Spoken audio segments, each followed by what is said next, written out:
Did we do it last Yeah, time? I don't been know. two Yeah, that's right. weeks. Because it was that's right. Because it was Easter last weekend. Well, audience, it has been 2 weeks since we've had an episode of King Arthur Pendragon 5.2, the Great Pendragon Campaign, but fortunately you have this, episode 28. Word on the street is that Pondo the Mad is hard charging his way through episode 15 right now because he wants to get current on the show, I suppose. There was some question as to what we did last time. I have some notes for you.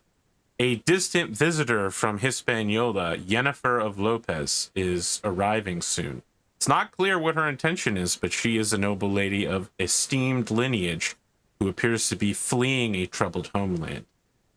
You have heard word that there is something going on in the Southwest, troubling news about gathering banners, but nothing has come of it yet.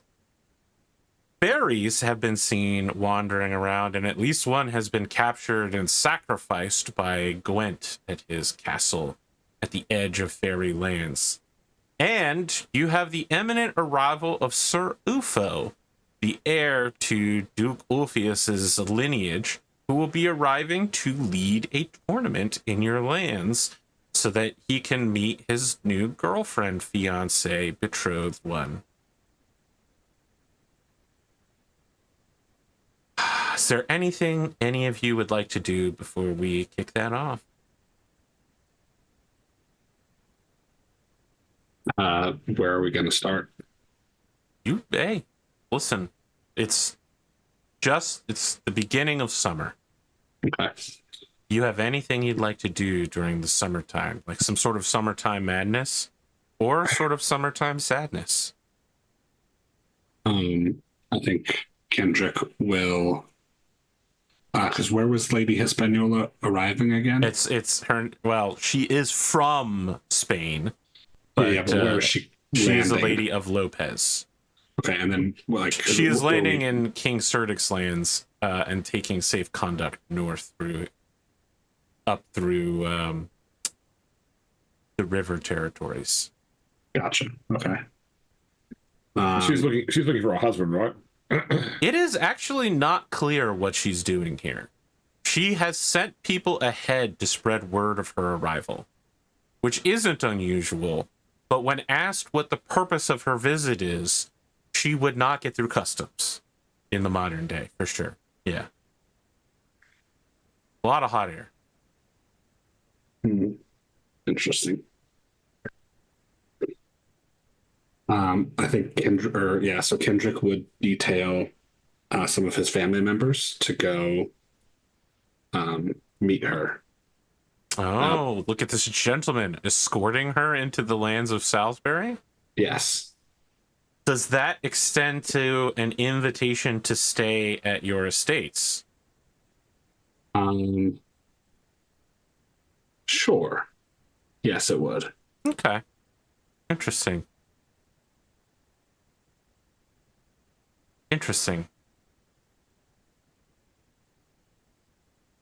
I would like you to make a generous check real quick. This is a very generous act. Okay, you can go ahead and check generous. Word spreads quickly that while there are many who are interested in the coming of this lady, none have put forward their foot as like, hey, I will, at the beginning at least, shelter her. She's come, but she doesn't really have a plan for when she's here. And so you stepping forward, there's a little less talk of the mad bear and a little bit more talk of the young wolf. Sure. Maybe not as young, but now maybe the proud wolf is what they're talking about. The last defender. Around that same time, you get word that traveling with her is some sort of legendary chronicler. And he sends a messenger forward saying that if you had the kind of spare time and resources, he has just double checked and he's pretty sure that you have some familial relations in your past of great importance. Interesting. Okay. What exactly are we talking about here? He would like to prove, with a lot of study and access to pay, yes, you understand where I'm going with this, that Yes. you are a relation to a Brittonic king, Lucius of Britain. Okay. And now No, he's not a not the, Nigerian prince. no, not a Nigerian prince. He's not the High King or anything like that. But he is a ancient king credited with introducing Christianity into Britain.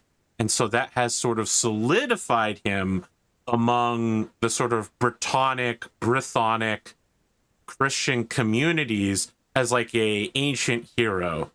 You know, in the same way that we might think of like John Henry as Americans, we'd be like, "Oh, John Henry, he's a hammer and man." He's like built into the public consciousness, and this chronicler, whose name you don't know yet, he's just signed it as the Chronicler, claims that he can prove with significant research efforts a link between your ancestry and Lucius of Britain, and will then promote such a lineage on your behalf. Mm-hmm. Mm-hmm. Volo. The chronicle was definitely Volo.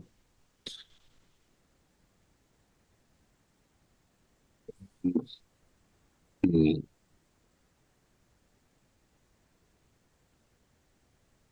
Okay.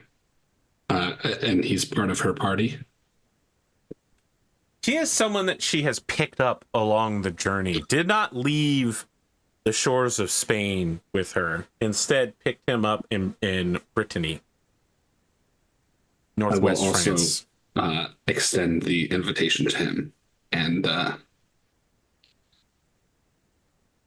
we'll see where it goes from there. Whether like what this, what this research will cost me.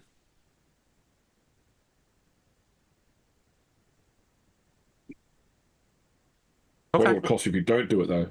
Yeah, I mean, look at the opportunity cost here. So you receive several days later Samuel the Scrivener and Yennefer of the House of Lopez. She seems to be a delightful young woman of little to no substance. Just like a really nice person who's very rich, and there's not a lot going on. She's very nice to people and does not understand what's going on. Also does not speak any of the local languages and only has a very timid command of Latin. And her niceness is undercut by the fact that her chaperone, escort, nanny appears to be intercepting anyone who gets near her and berating them in very hot-tempered Spanish, which no one speaks. Okay. Samuel approaches you. He appears to be a like Jewish man wearing a tricorn hat with a feather in it, and he has large robes. He's not a large guy, but he has voluminous robes. Whatever you're thinking, it's not voluminous enough. We're talking Nazgul level when he approaches you.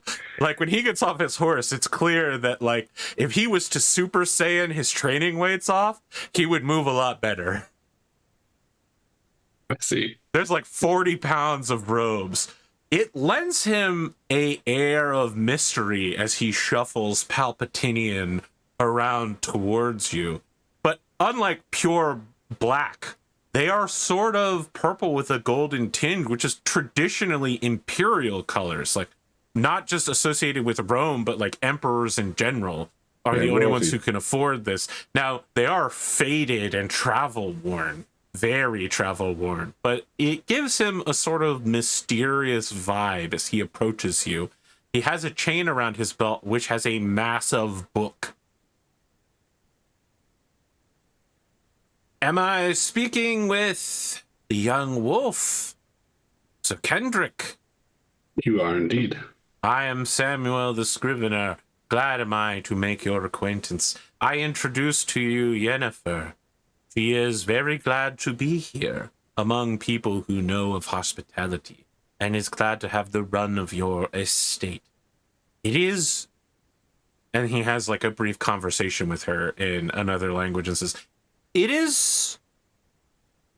And then he has another like quick conversation. It is her understanding that you like boats. I do like boats, and swimming, and all sorts of other outdoors activities. She hopes that she might see boats of this land. I'm having a hard time translating it. Apparently, the boats in the Mediterranean are built differently. I would imagine they are.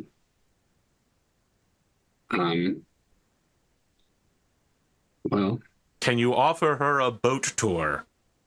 We could go on one of the rivers nearby. Excellent. He stops to translate that. Now, if I may offer a personal thought, and he starts walking away from you as if anticipating you'll follow him as he begins shuffling out into a field. Sure. Consider for a moment, my lord, that this is a time of chaos and upheaval.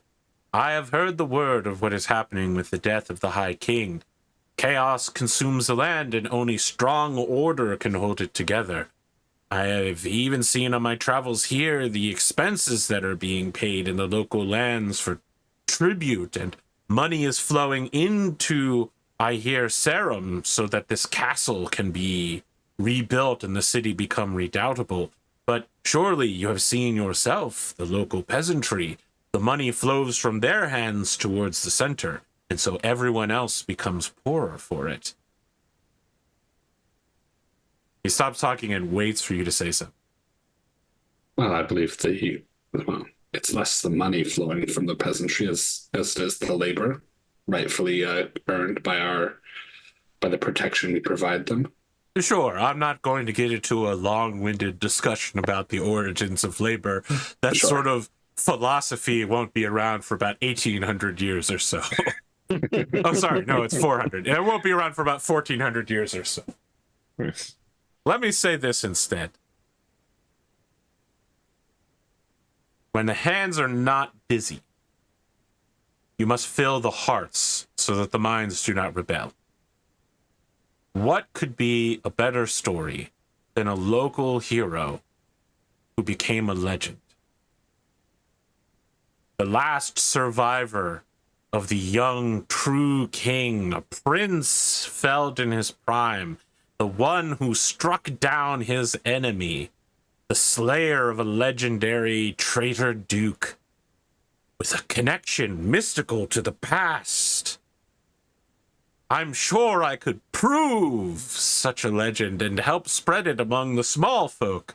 I speak their language, I know their ways, but it would require instrumentation and access to records, expensive instrumentation, and rare records. Many nunneries and chapels and abbots and cardinals must be consulted. Well, I think Kendric reaches out and puts his hand on his shoulder and goes, "Whatever you need, you will have it." Well, I was thinking something around the 10 pounds region. Very well. Okay, this went very well. He holds out his hand and says, "It's a bargain." Just send me an automized invoice. I only do contract work. You are welcome to stay at my manor while you complete this work. Oh, good, excellent. And if you have need of any protection on your travels, I will make sure one of my knights attends you. Wow, you're really honoring me here. I don't normally get this sort of treatment. I really appreciate that. Thank you so much, my lord. Of course. I never know what to do when they say yes. So he gestures for someone to get like 120 pounds worth of writing equipment, like a folding desk, and just tons of papers and books, just brought into one of your manors. And he sets himself up in like an exterior building. He takes the whole building for himself, and turns it into like a combination, like place to eat plus a place to receive guests plus a personal study plus a reading room. He's like taken over a cottage, essentially. Just mark this down here. I was gonna say, does this count as holding a scribe for the year, for as far as No, Book of the because Manor? this guy, his name might be Samuel the Scrivener, but he is a chronicler, and he will be adjusting the past to promote your legends.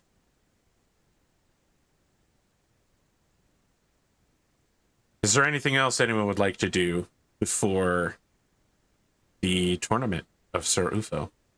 Am I aware of the fact that this woman was coming and that Kendric has offered to put her up? You're definitely aware that Yennefer was I think that over the course of a few days, word that she is receiving guests at Kendric's estate will definitely spread very quickly. I mean, it only takes about 2 days' ride to get from one side of Salisbury to another, so... Okay, well, since last year I hired a Spanish woman as a spy master, I will dispatch her to Kendric's estate. I'll like write to Kendric first, let him know that I'm sending this woman along. She's essentially just going there to sort of, pay homage to a country, a noble countryman, but, I'm sending her to sort of like learn a little bit more about why she's here in her own tongue. Yeah. Okay, so the spy master got a 3. Yep. Okay, yeah. So after about 2 days, the spy master writes you back and says, my lord, there seems to be some charlatanery about. The young woman is under the complete control of her supposedly nanny, but in fact, some sort of carnival clown liar who has placed all of their companions in a unenviable series of lies to come here. I'm still sorting out the truth and the fiction. Yennefer of Lopez is very real, but what she is being told is happening and what is actually happening are two different things. Her lack of understanding in Latin or any of the languages of the local area is working against her.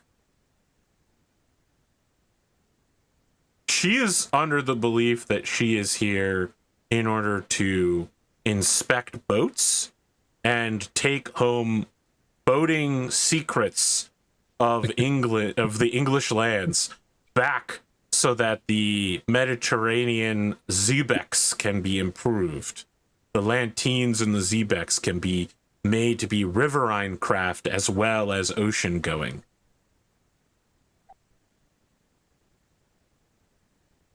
She believes she is here on a mission of great diplomacy from her family.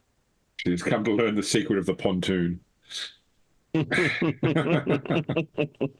She doesn't understand shallow drafted keels, and she believes that you'll provide her with all the documentation necessary. Okay. But yeah, we don't know what her chaperones are wanting though. So, all right. Well, provided Kendric is okay with it, then I might have the spy master stay there as just like a hanger on for a time. Absolutely. Like just the fact that she can speak the language and Kendric knows that he can maybe not trust her, but she's on his side rather than anybody who showed up with this lady. Yeah. Do you let Kendric know what's up with it? Oh yeah, no, I could. My letter definitely explains to Kendric what she actually is. Okay. Yeah. Just to address chat, obviously they know about like ore technology and such like that, but they're trying to get English boats that don't require a shit ton of slaves in order to move very quickly. They're trying to figure out how to do keel versus sail. That's what Yennefer thinks she's here to do, which is apparently not what the rest of her party is here to do. Kyned, what's up with you during this time period, if anything? You're a man of intrigue and bardicisms. Yeah, you don't have to get involved with this if you don't want to, but well, actually, before James did the spy master plotting thing, I was going to ask if my jongler troop is around. Your jongler troop is not around, but they have sent letters of their travels afar. They have been doing a normal loop of going east into Ulfius's lands and then going north and coming up around. Mm-hmm. And they're sending word that like weird things are going on the northern border of Salisbury.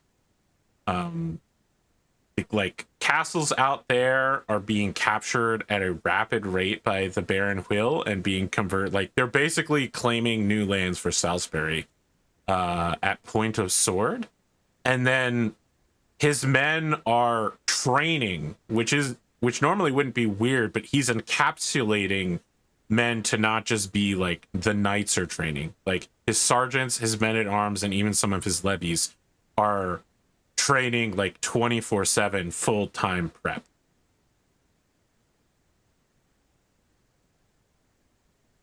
I dispatch letters to which way do I want to do this? I'm gonna do letters to Kendric and Gwgan and deliver this message in person to Countess Ellen. Okay. The Countess receives you and says, Sir Kyned, it must be very serious if you are arriving in person so far from home. Milady, you have charged me to find information as to what's happening in the realm. My agents tell me that Baron Will is expanding the northern borders of Salisbury at point of sword, and that his people are training 24/7. If this is news to you, I worry that he may be either pulling us into a war with our northern neighbors or some other thing. I'm still working to, find all the details, but it would seem that either he's causing aggression with the northern neighbors or perhaps trying to just annex enough territory that he can break away. He has been sending a lot of messengers. He is here in court as a castellan, overseeing some of the new construction and advising me on local matters. But he has received multiple messengers every single day and has a train of supplies leaving Vagon and Sarum headed north. I have to tell you, I have attempted to discourage his adventurism, but I am less alarmed at the idea of one of my barons training his forces. You have to understand that unless you can bring me back something concrete, my own people preparing for war is not overly alarming. It is what I would expect of a knight. I understand, milady, but it seems... Have you instructed him to... I can't remember what who is the kingdom directly north of us? Is it Marlborough? or Somerset, or He has been Riderton. raiding Marlborough and Somerset and Jagant. Yeah. Have you Oh, sorry, it's Clarence and Somerset. authorized what? I have not authorized them, but nor have I not authorized them. A lot of what my husband did was gently encourage people to undertake actions that would be good for the county. And that ordering people to do things lessens your authority. And I thought that it was something very wise of him, which was quite rare. God bless his heart. Indeed.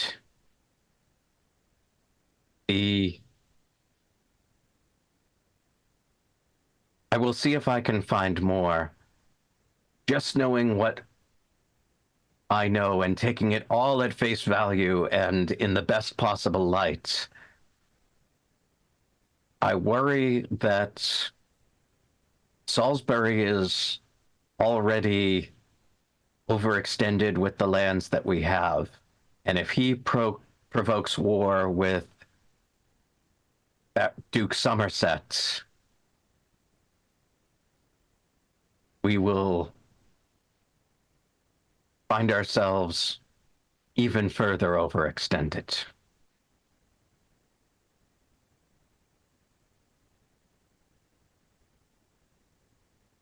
I will keep your counsel in mind. I'll speak with him in my own way. He is here in the castle if you believe that your path may lead to a conversation with him, that he might reveal something. I will, by all means, speak with him and see if I can, and I will also continue to find more information in my own way. Very well. Thank you for coming with this. It is news worth noting. Thank you, Countess. And I will head off to find Baron Wheel. Baron Wheel has appropriated a large study where there are maps of Vagon Castle, maps of Sarum. The construction project is basically solely being developed by him. He also has a large map of the county, and it seems to be, as far as you can tell, make a battle roll.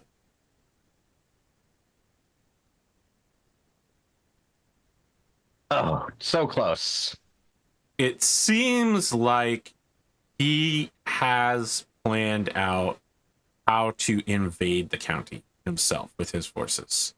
You're having a lot of trouble reading this thing. You're like, oh, this is kind of archaic. I don't really understand it that well. It does look a lot like red lines and green lines and blue lines via yarn is all being put up, and it looks sinister to you. There's a lot of red lines going from his land south. He has several scribes and people who can read or write in here, and some of the people who can read cannot write, and vice versa, and so they're forming two-man teams to get things done. And he looks stressed. He has lost some weight. He is sweaty and kind of oily. And this room smells bad when you come in here. It smells like a bunch of men have been in this room for several weeks, and it has not been aired or drafted in any way. Ah! Sir Kyned, come in. As Baron you can see, Wheel. we're quite busy here. Yes. How goes the new fortifications? These fortifications here at this castle going well. Yep, going very, very well. Plenty of timber to be found in order to reinforce those walls. Got to put up the scaffolding. The Romans may not have lasted very long in our area, but they had some pretty good ideas. That wall, that Hadrian's Wall, pretty good one. You say these fortifications, are there others that are on your mind? No, I mean, yes, there are. I'm setting fortifications up at several of my holdings in the north. He's sweating so bad right now. Sweating so bad and his face is turning red. Things are going well up north. Very well. If it's going so well, then why would you need to worry about extra fortification? You're right. I misspoke. What I actually meant was the lands are safe up north and you have nothing to fear at the border. Everything is A-okay. Come, let me ask you a question. Do you Absolutely. think Sir Gwgan, your close friend, would be very upset if I asked him to step aside at the upcoming tournament and let Sir Kendric lead the opposing army? I was thinking of doing a little display. I would take my knights and my best men-at-arms, and we would fight Kendric. He would represent all of the best knights of Salisbury and their men-at-arms, and we'd kind of do like a demonstration for Sir Ufo. You know, we'd have like a little mock battle on top of the melee. And I understand there's going to be poetry reading. Actually, I have to tell you, I'm basically organizing the entire tournament myself, on top of everything else. Well, if you need someone to take something off your plates, please feel free to lean on any members of Of course, you have a lot of the- experience organizing tournaments, gathering supplies. gathering supplies. Certainly, Promoting? I've certainly fought a number of battles, tournaments. Well, could be fun. You know what? I'm going to take you at your face value. Please feel free to help me out. I'd like you to make a tourney roll real quick, Kyned. That's not gonna go well for Yeah, me. I know it's not going to go well for you, but you just assured this guy. This That is a roll, 19 on a 2. this roll will come back later to haunt you. Just to be very clear.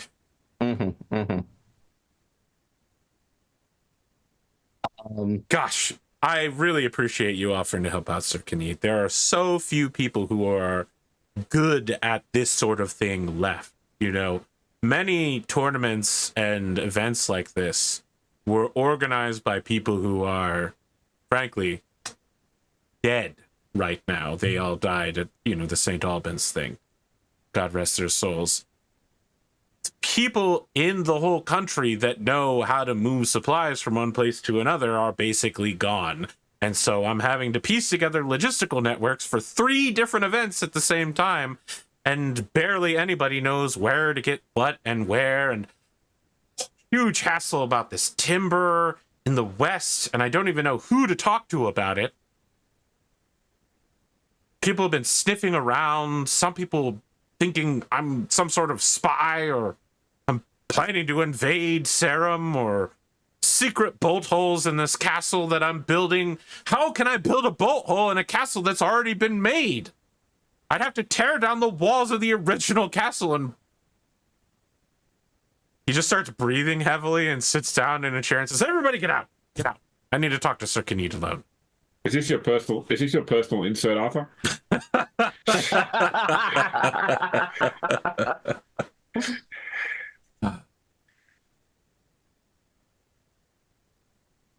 I'm sorry. It's been rough. A lot of people think being a knight is all just fun and games, and the peasants just give you money and you ride around and kill people, but being a baron is very complicated, and I think being a knight takes a lot more effort than many people give it credit for. They have families to handle that sort of thing, but I'm new money, as they say, up jumped. I gained a lot of power very quickly, and it's not easy. Can I confide in you? Please. I'm gonna make a roll to see how much he trusts you.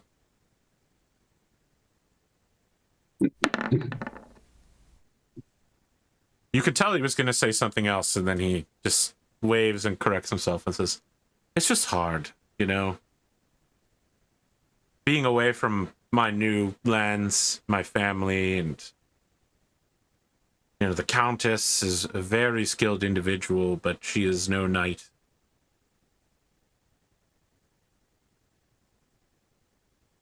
Well, you do not have to take this all on alone. As I said, there are... Yes, I look forward to your aid helping me to organize the tournament. Surely having a second competent pair of hands will make this tournament go smoothly, because I would hate to embarrass us in front of Sir Ufo, who is the heir to the Duke of Silchester. It would be disastrous. It would be disastrous for the betrothal ceremony and all of that to go poorly, or for our knights to look like buffoons before Sir Ufo. I just want every single time that he offered to help, he asked you to roll one more skill you don't have. So, oh, great, more help. Okay. Now roll boating. Yeah.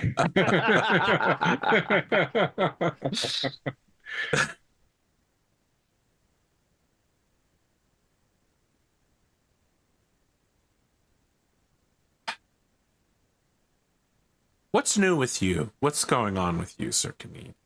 You know, your life must be so interesting. You have certainly come into a knighthood in such a roundabout and unusual way, to be one of the most powerful lords in Britain. It has been quite the strange last few years. I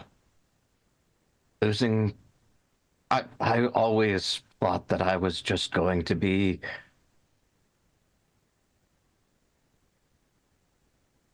the black sheep of the family who, maybe I could fight well enough to eventually be able to afford to get married, but to suddenly find myself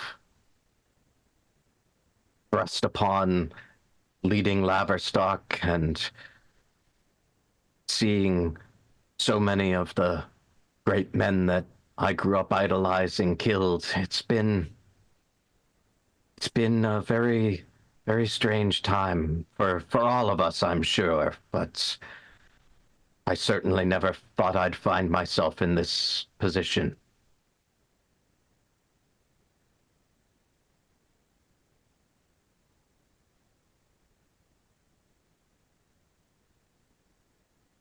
Yeah. I see some of myself in you. Someone thrust into a position higher and more prestigious and honorable, difficult than what they thought they would be in.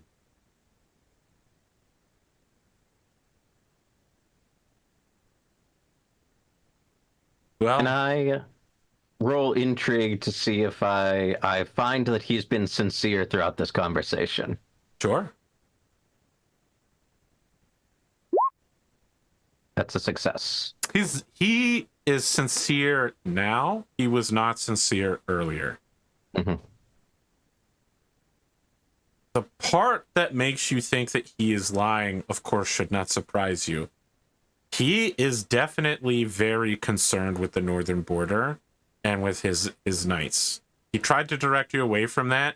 That seems to be like he's building a castle, he's putting on a tournament, and yet out of all of that, something about his lands concerns him way more than events that are happening right in front of him. Okay. Well, sir, I've probably taken up more than enough of your time, but I will I'll put myself and my best advisors on the tournament. I will I'm sure be seeing more of you in the coming weeks, and I'll let you get back to the rest of your duties. Of course, send my scribes back in when you leave. As you leave the room, Kyned, someone grabs you by the hand and drags you into like a little side alcove very forcefully. They're just like, shh, say nothing.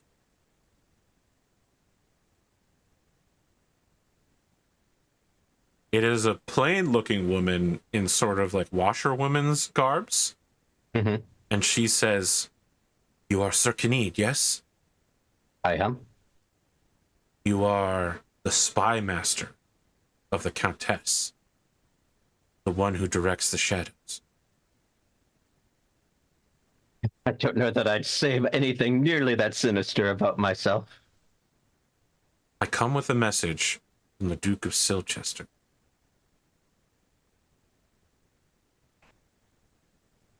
What does Orpheus say to me? He says that there are dark designs in the southwest, that he believes that the King of Cornwall is moving on the Duke of Cornwall, and that soon Idris will move on Tintagel and the Tin lands. The tin being sold was sold in agreements with the kingdom. That money has already been given to this land, to the High King, but the product has yet to be delivered to places abroad on the continent. Control of the tin is control of the trust and honor of Britain. The tin must flow. Yes, the tin must flow. The Duke has no orders or requests of you, except that you keep your ears open and be aware of what is going on. We have no idea what King Idris may be doing, or how far he'll go. I appreciate your counsel. Please thank your employer for me, and let me know the best way to continue an open dialogue. We will never meet again, she says as she turns and leaves into a corridor. And it happens that you walk in the same way. It's just really awkward. It's super awkward. She holds a hand up to her face and is like, don't look at me. You should not memorize my face. So just with the Dune reference, everybody saw the sandworm popcorn cup thing, didn't they? Yes. Yeah. So I watched someone did a review of it on YouTube where they were like talking about it and just showing it off, and someone asked a question in chat like, "Oh, does it hurt to put your hand through?" He's like, "No, he puts his hand through, like the teeth is moving it back and forth, so it's quite easy." And first YouTube comment was, "Dude just straight up violated Shaker Dud."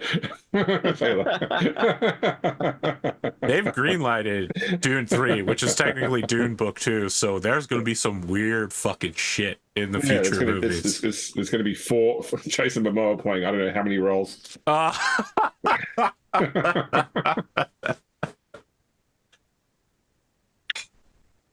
That's the thing, is that the first Dune book is really the best Dune book, and everything after that gets real weird.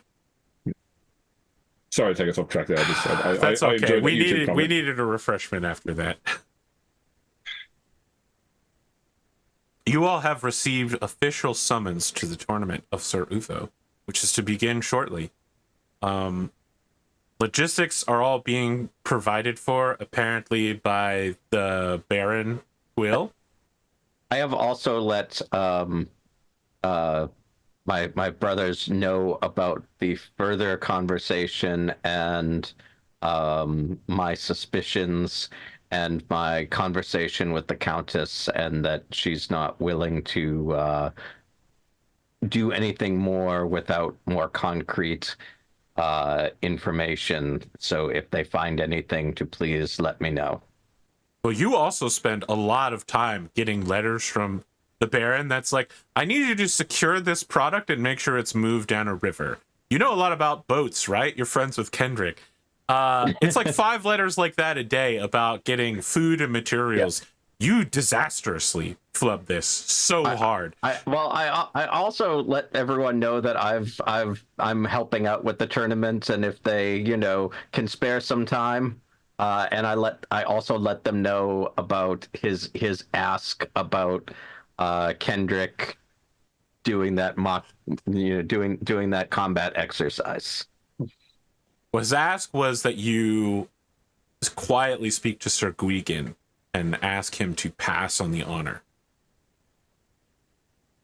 Are you just outing it and telling everybody like, yeah, I tell the 2 of them. I was like, look, okay, this is what he said. I leave it to you as, The honor is absolutely not going to go to me. I leave it to the two of you to decide how you'd like to handle it. And I'll write to Kendric and say, would he like the honor, or are we concerned that there is something more malfeasant about his request? I think it's because of what I said to him. I think at some point I would just like ride over to your manor to have this conversation in person. Okay. I think it's probably something to do with what I said to him at the feast. That you would defeat him? That I'm not sure that he would make the best marshal. Uh-huh. And I think he took that personally.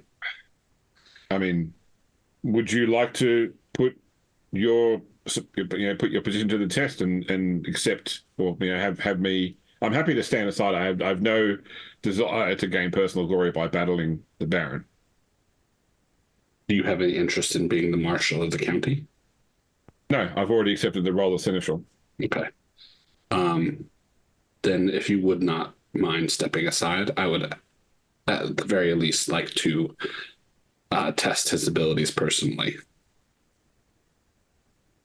Well, it's done.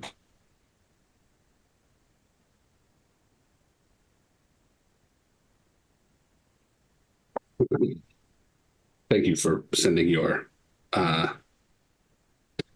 I'm not exactly sure what position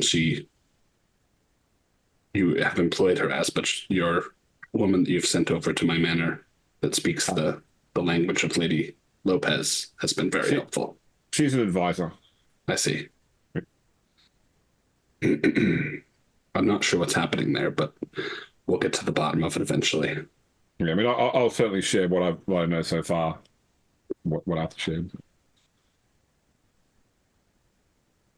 Were you talking to your cat, Arthur? I was talking to my electronic assistant. Okay. If I was talking to my cat, you'd know, because I'd have a water bottle and make it like this. I'm just kidding. When she was a little kitten, that would annoy her, but now it doesn't. She loves it. Just like putting a coin in an ammo tin and shaking it. She hated it originally, and now she loves it.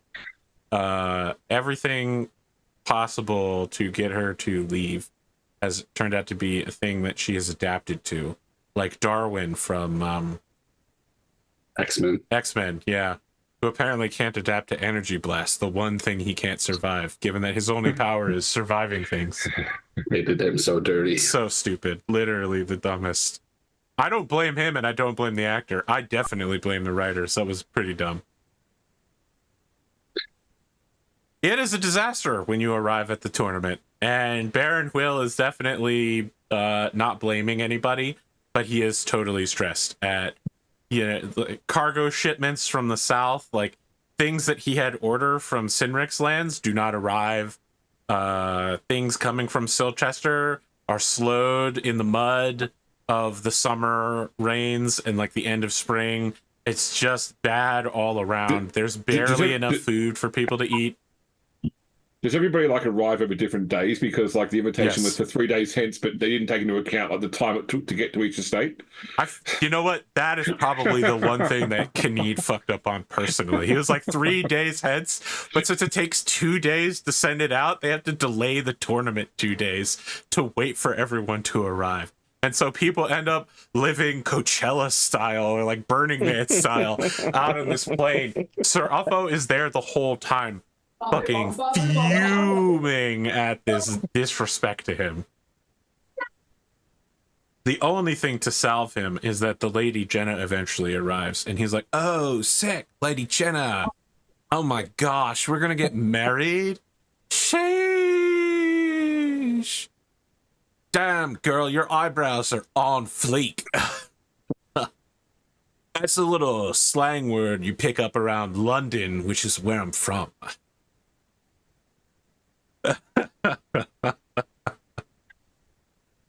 Yeah, this tournament starts off as a disaster. Sir Kendric, you receive a formal invitation to have a public conversation with Baron Will.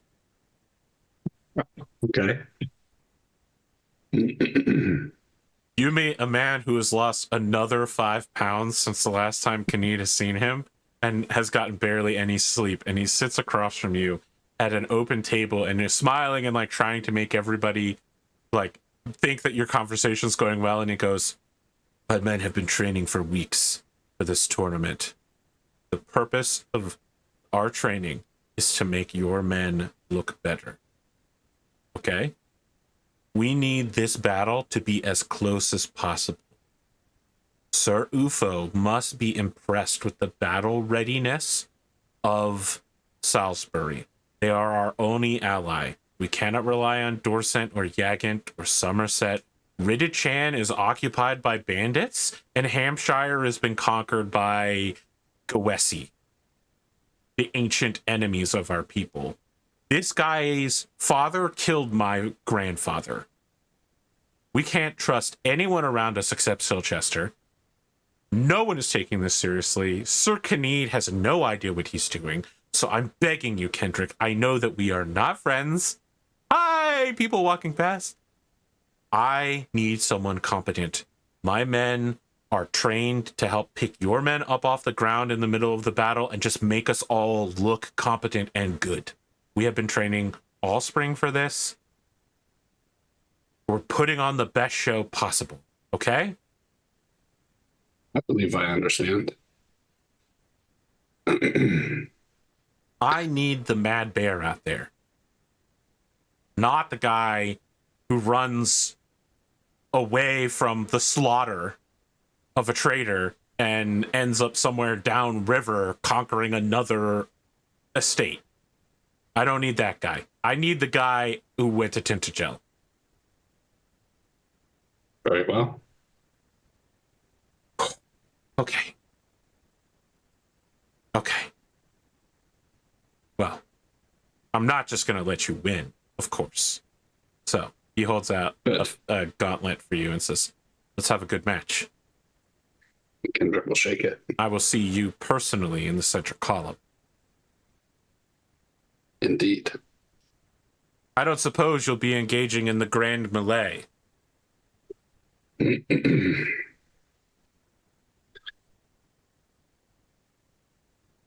I hadn't decided yet. But I feel as though above the table, is our thing happening before or after the Grand Melee?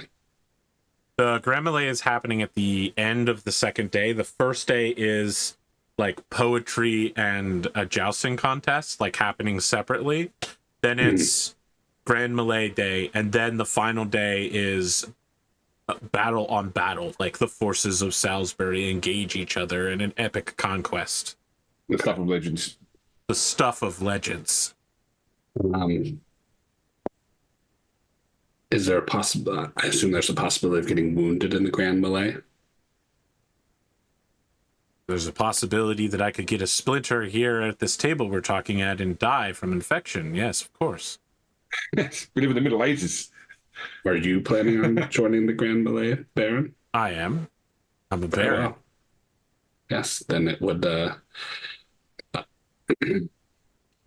don't believe it would behoove me to sit out. Then I will also be joining. Very well.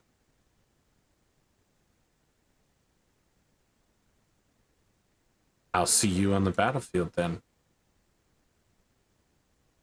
I think Kendric will keep up appearances and like pat him on the shoulder and then. Yeah, he smiles at you and just says, "I really appreciate you working with me here. Things are not going well." He gets up and he leaves to go organize this disaster. And just as a reminder, by the way, this is not Baron Will's tournament. It's Sir Ufo's tournament. Mm-hmm. Ufo just has never done anything in his entire life. Sure. I mean, he's the son of a duke. Why would he? Of course, yeah. He has people to handle this, except that those people are all dead. They're dead. Good. I'm glad we're all on the same page. You understand what's happening here. Someone must keep the rich child in place and happy and feeling like he's doing things. This is why, if you look at the NPC list of this time period, all of the leadership their courtesy scores are fucking terrible, except for Ulfius, because he's the one who's keeping shit together. Agree. Yeah.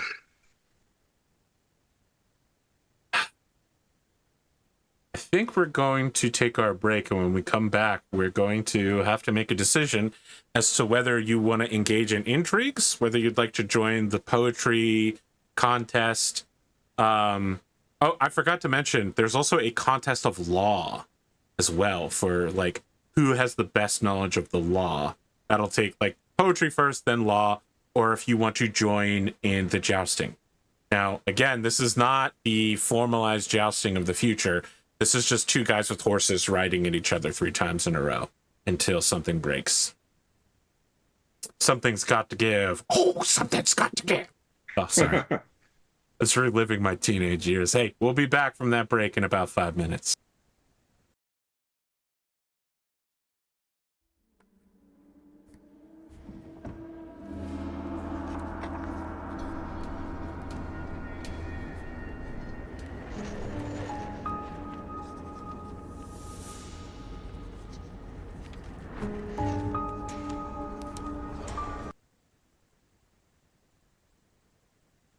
Welcome back to the second trinaric part of this particular stream. One of the big announcements on the first day is a celebration of a knight called Sir Alan, who had all but retired, who has come out of retirement and officially been declared a banneret, as he has had multiple knights swear to him in the process, greatly increasing his fame. However, and I cannot stress this enough, he is old as fuck. He's well into his 60s and can barely ride at this point, but he is quite famous for being a raider back in his day. Becoming a banneret, of course, increases his fame, and all of you get 5 fame for being here at the ceremony. Make sure to write that on your glory sheet, although, again, you don't technically get it until the end of the year. Yeah, but there is a this game glory section on the sheet, so... I need to know whether you are attending or participating in any of the following events: poetry, contest of law, or jousting.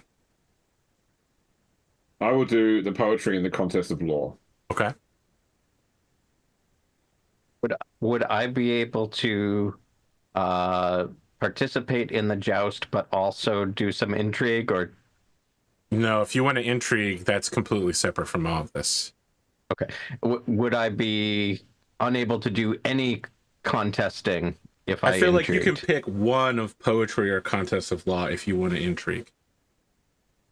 Yeah, I'm not going to be able to do anything in either one of those, so... Actually, so is the joust based on horsemanship and lance, or is it based on the tourney skill? It is based on horsemanship and lance. Okay, I think I will do all 3 of them. Well, again, if you are jousting, you can't do the other 2. Oh, okay, no. They take place at the same time, and poetry and contests of law are one after the other. Okay, I'll do the 2 intellectual ones. And you're participating, not attending, right? Like you are actively... Yeah. Okay. Yes. Kyned? Kyned will be Intrigue. intriguing for joust. day 1. Intriguing. How intriguing.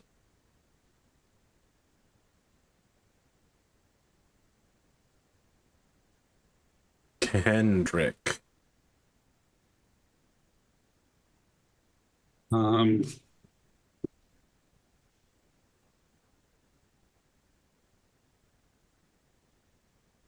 think Kendric will do the joust.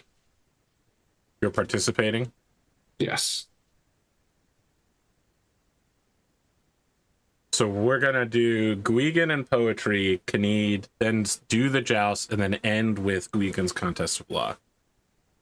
Gwgan, there are a number of lords, esquires, and noted, even women are allowed to participate in the poetry contest from all around Salisbury, and it's even pulled in some people from the surrounding area as well. From what you can hear on the jam sesh, people are preparing a lot of really sad poems, like life is suffering, birth is not by choice, Christ died for us. Just a lot of like refugees are flooding my local area. How can I fit this into a iambic pentameter rhyme? It's 5th century country and western music. Their dog died. Their trailer broke. Their truck broke down. You know.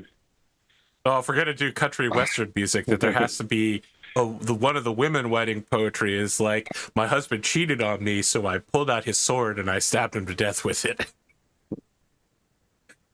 Why does the situation sound shockingly similar to the mysterious death of your husband? You should write a book called If I Did It. It's so funny how many books have come out like that. It's scary funny. So, what poem would you like to put forward, Sir Gwgan? So I think that Gwgan is going to opine about the resilience of Salisbury, of the way that the people here have come out of hardship and have actually grown stronger for it. I don't think you can help but put like a note in there about under the leadership of our countess and such, but it's definitely it's less. We understand you're a simp. Yeah, it's okay. Yeah, yes, it reminds people that tough times being tough, but it's designed more to sort of inspire from the point of view that, but we've survived this, we can survive anything, sort of thing.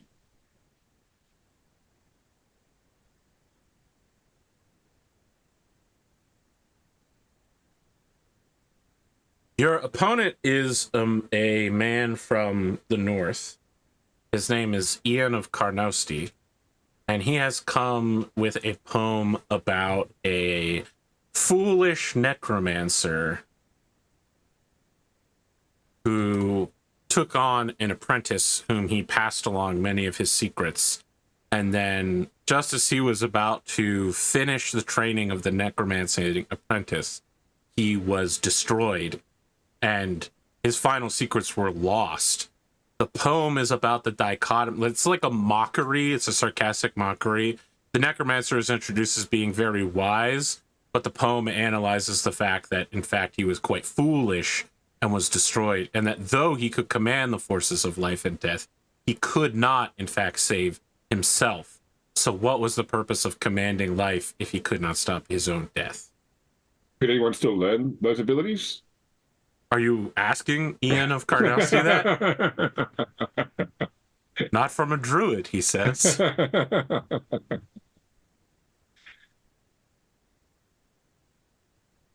Okay, let's poetry roll off. All right. So do you want compose or orate? I think we'll probably need both.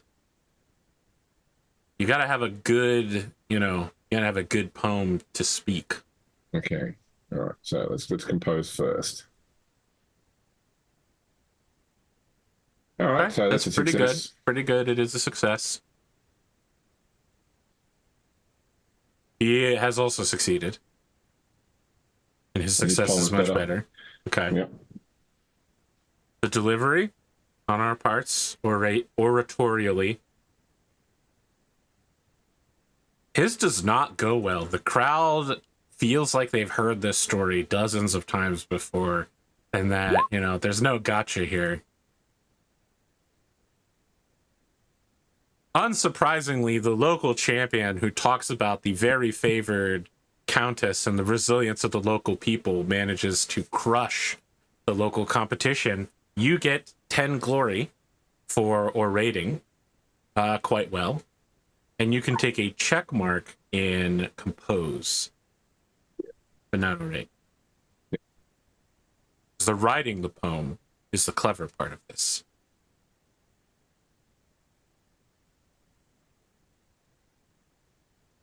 Kyned.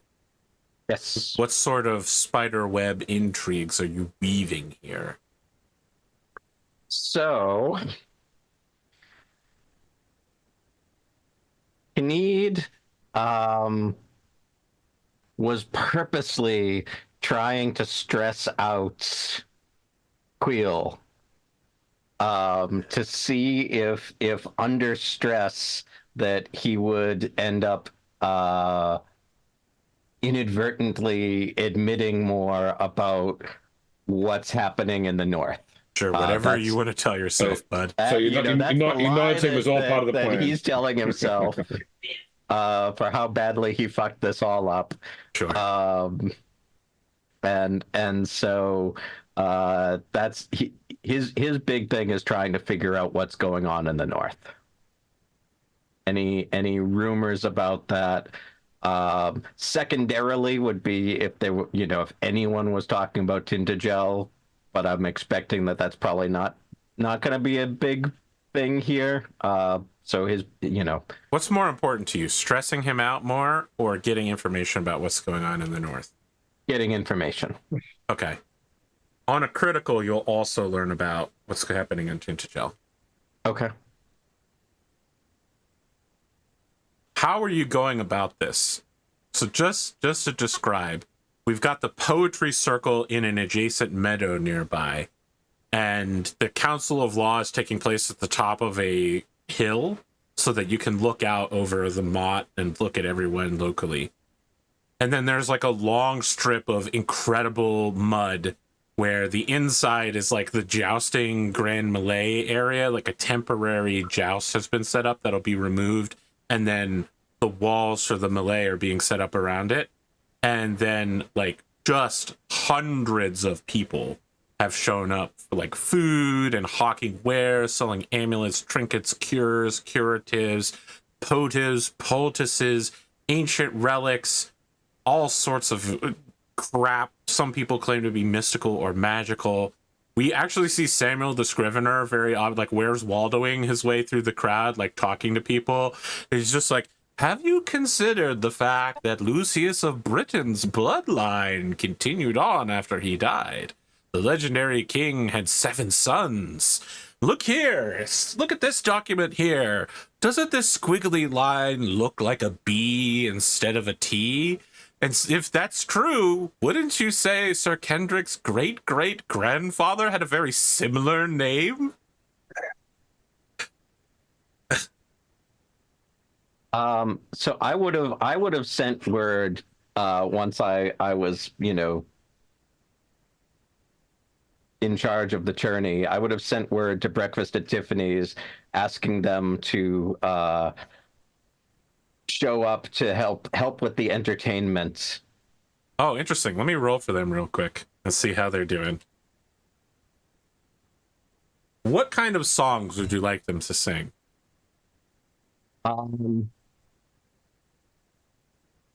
I care less about their songs. I will obviously, if their songs, if their repertoire doesn't go well, it doesn't. They roll to succeed. I will make it up to stinker. them. But what I really want them to do is to help me get information, and I'm willing to put 5 Libra into any bribes that they need to loosen people's tongues. Interesting. Yeah, so they're singing like 90s, mid-90s rock covers in sort of bardcore form, and it is not going over well. Limp Bizkit songs, and the crowd is just huge stinkers for this. It's not popular at the time at all. And they're like, all right, that was too much for you, but your great grandkids are gonna love it. Imagine a barbershop quartet doing Cut My Life into Pieces. I want your intrigue roll now. Do I get any modifiers for the money I'm spending and my... I will give you a +1 for dropping some cash. Loosening lips. Okay. Success. Breakfast at Tiffany's brings you a man who claims to know a foreman working on the line. He's come down here to like liaise with the Baron, and he's just like, oh yeah, my lord, just as I was telling these bards, it's such a a rough time up there. The Baron doesn't have any fucking money left. There's nothing. He's been broke the whole summer. He's spending money he doesn't have. Barely taking loans, but, you know, it expanded so fast. I mean, I hate to say it, but we haven't been paid, and it's going to get bad quite soon if there's no more money. He keeps raiding new locations, which is fine, and he brings back plenty of loot, but then he claims them, and he has to fix what he breaks when he's there and try to establish roots. And, you know, I think he went from having like 5 knights to 15 in the course of 1 year. I'm sure it can't be. It's got to be crazy. Interesting. Well, Oh yeah. let me my cousin actually was sent on some foolhardy errand to like clear out new timber to the west, but you know, they have warehouses, but you don't need warehouses to store timber in. Timber does just fine out in the open for years. In fact, you have to let it cure for years before you use it properly. Now, you can, of course, just cut a tree down and just use it, but that fortification isn't going to last for very long. It's what my cousin keeps trying to tell the Baron, but you know, he doesn't understand that if you want solid planking, you gotta cure that wood. Wood. So I'll put a couple denarii into his hand and say, well, make sure you get yourselves a good meat pie and some mead while you're here. I really appreciate you spending the time to chat with me. All right. He walks away from you, and someone's like, rat meat pie, get your rat meat pie. He's like, yeah, good. Excellent. Best thing I've had all week.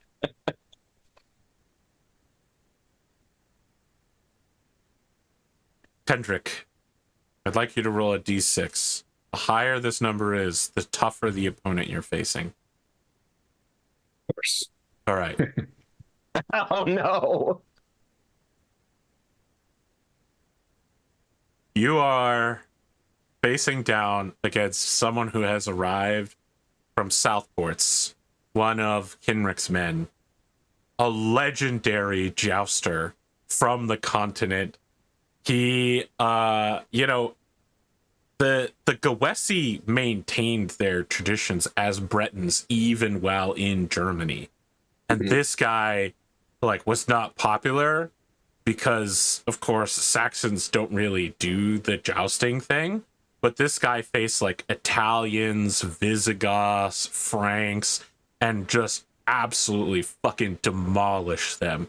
And more importantly, you can see he's wearing an armor that you've seen before. He's wearing the armor of the Black Knight that you last encountered in a town in France that you were invading, off of a guy who beat your ass at joust as well, I believe.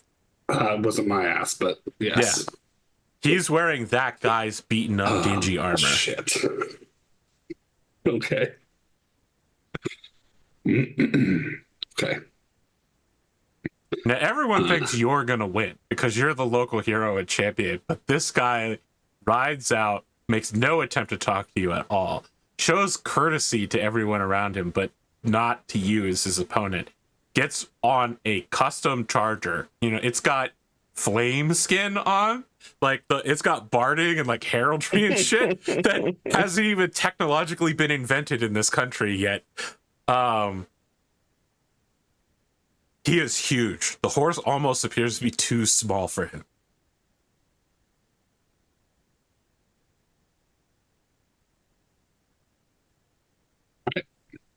Let's do it. Would you like to impassion? Yes. And I would like to impassion with Loyalty Order of the Axe, because the last dude the dude who used to wear that armor beat the shit out of Owain. Yeah. No, it was Gwgan still then. It was it? Yeah. Oh no, that's right. Okay, yeah. He beat the shit out of literally, like Owain made it to the second session of the whole campaign. Yeah, that's right. That's right. This is like Dave being like, I only joined like part of the way through the game. Oh no. All right. He's also going to impassion. Yeah. His impassion is a 16. Oh no. 20. Yes. This is quite bad for him though, right? Yeah, because it's famous trait. Yeah, so let's see. I don't think he runs off into the woods, but he No, I think no, it's a it's minus right? 5. All right, so he as is well. dropped down to a 16. So you're saying I got a chance. It says melancholy for 1d6 plus 5 days and lose 1 point of passion. He's no longer famously what he was impassioning with. Yeah, that's really bad for him. What passion was it? Rage. Interesting. He's mellowed out. Well, definitely not that, but he might be mellow for the exact moment we are at right now. Yeah. I just want to see if melancholy means he has to abandon his charge here. Like he's just like that's madness. Madness. Yeah. Melancholy kicks in at the end of the encounter. Yeah, melancholy is what gives you the penalty basically as well. So okay, melancholy is a mental disorder that blah blah blah. Night in such form is useless and dangerous. Night awakens naturally and is okay. So after this joust, he's going to be in a bad place, but he's fine right now. I would have liked the additional 5 points, but I'm sure you would have. the two of you begin riding towards each other. You could see that his heart's not in it. There is something that would drive him normally that is absent. But he, just to be full Metal Gear Solid style, he has had his shield carved with, like, the upper right-hand corner has, like, a notch to hold his lance in place. That's how hyper-specialized he is at jousting. And yeah, it's like he's got an aimbot on. It's just like the front end of his lance is following not just your head, but like your eye slit. As this horse, he bobs up and down as he goes like. People beside you are just like, go, go. You can hear trumpets blare. Ba, ba, ba. What's in your heart as you are riding towards this mountain? Like, I think so this dude is from Kurdix lands. So I think Kendric wants, not now that he's failed his passion to beat him for Gwgan, he wants to beat him because it will make Salisbury look strong. And that's what he's thinking. This whole scene goes in super slow motion until the instant right before you make the roll. And then it's just like a flash cut to both of you at the end. And we'll see who falls over, if any, at this moment. Zack Snyder is the assistant director on this particular. He's the second year director on this scene. Absolutely fucking not! No! It goes black and white too. No. All right, I crit on a 19. Let's see what we can do here. No, not a crit, but a pretty good success. Ooh, I failed. Oh no! Wasn't his going to 16? That was his passion. He's a 21 lance. Yeah, but what I mean is he failed like he failed the passion, so he's a -5 on his skill. He doesn't roll. have a -5, not under the new passion rules, not under the 6.0 passion rules. If his passion was famous, wasn't it? It was famous. So he does have he's famous passion failure does not have any consequence like that. He loses a point of passion and he goes into melancholy. Yes, but melancholy has a penalty. I thought melancholy's penalty doesn't kick in until after the thing. Okay. That's disheartened is a -5 to all further rolls. Okay. Even so, even if we accept that that's true, then you'll both fail this. Character is disheartened. Yeah, so the disheartened rules are only in 5.2. That's not in 6.0. And we did switch to fully doing 6.0. On the assumption the full 6.0 rules would ever be released ever. We are jousting with like rebated lances, right? Like he's not trying to kill me. Okay. I mean, he could still kill you on a critical easily. But well, it's 110. The two of you go past each other. It's not that you missed or anything. It's just that you both failed to hit anywhere significant, and the lances slide off of your armors. He tosses the lance away and takes the second one and begins riding. He does like a very theatrical, slow turn, raises this enormous heavy lance to the crowd, who all begin cheering, "The Black Knight! The Black Knight!" And someone's like, Noir Chevalier. So whatever his French title would be, since that's what's attached to the armor. What do you do, knowing that you may have narrowly averted? Oh wait, sorry, he isn't. He actually does hit you, right? That's what we've determined. He's not starting. He does hit me. His lance does hit you, and he hits you at his full power, but then it's halved because the lance is blunted. Okay, so let's see how much he hits you for. His horse charger is a 7d6. So you're gonna get half of that.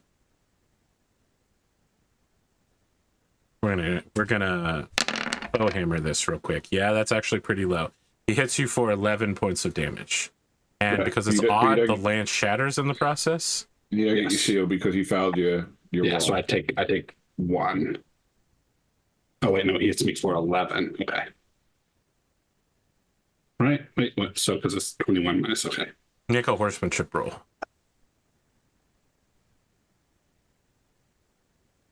Success. Okay.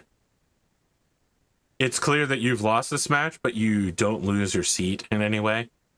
And as you ride away, he does not take off his helm, but he does salute with the lance as he goes on to carry the entire tournament. Having eliminated the first seed in the first match, he then just goes on to absolutely trash the rest of the Knights of Salisbury. Yeah.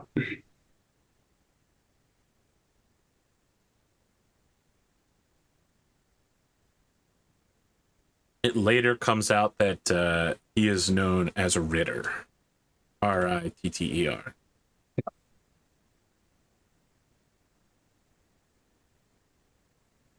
Gwgan. Yes. The Forum of Law. Okay. It's very unfortunate that you've chosen the Forum of Law, since your murder of the lady is... The case is sanitized, but it is clear to everyone that even though no names are used, the situation that you're arguing to defend is in fact your own killing.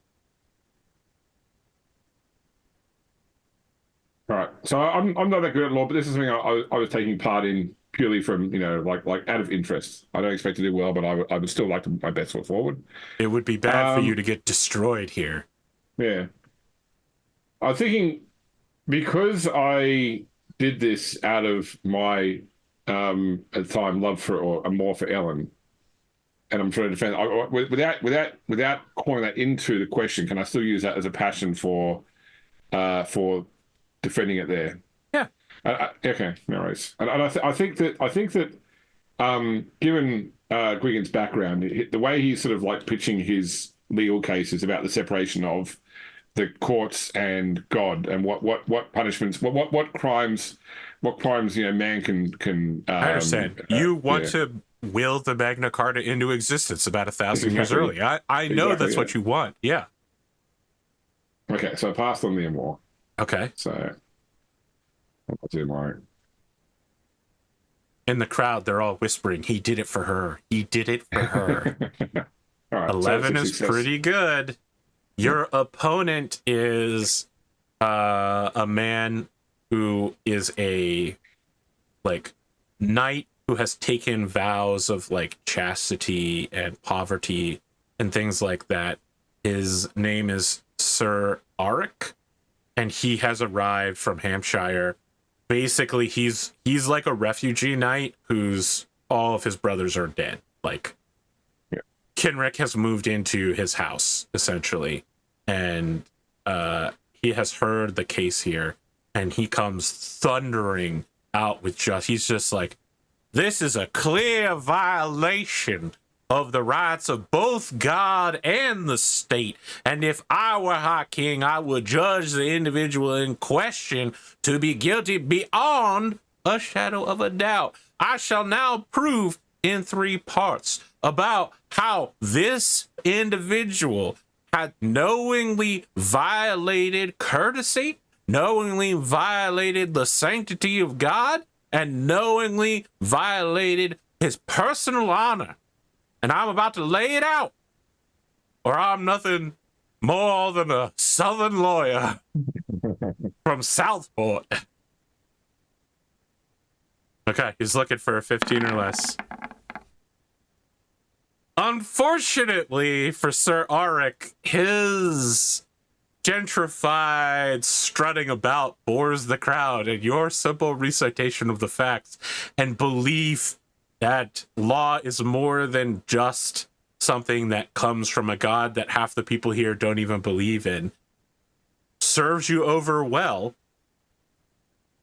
As a result of the local crowd being so populistly on your side, the people judging the contest are like, well, technically the other guy's right, but if we say that, there could be a riot. So, Sir Gwgan,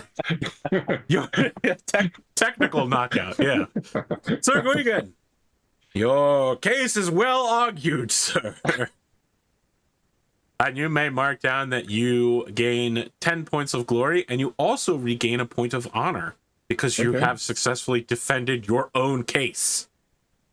All right, I'm famously honourable again. Oh no, I dropped down to 40 at some point. So kind that's of, right. kind of honourable. That's right. I took the one hit, then I took one later on. That's right. Yeah. So yes. I'm back to 15 now. Because I went through the rules, and it turns out murdering a noble woman knowingly in a holy ground is 3 points of honor, not just one. Yeah. Yeah. Is there anything you'd like to do at the closing of the first day as the tournament is in full blaze? I mean that literally, like a tent catches on fire because there are pit fires way too close to tents. There's little to no organization. Quill is running around like trying to get the blaze out, having a bucket line. People are worried that there won't be enough food, like not even like tournament food, like fried pig back or something like that, just like any food at all tomorrow. Can I ask a question? On the other hand, it was an entertaining day. Yes, you can ask a question. Would Kendric have told Gwgan about Will's proposal for the battle?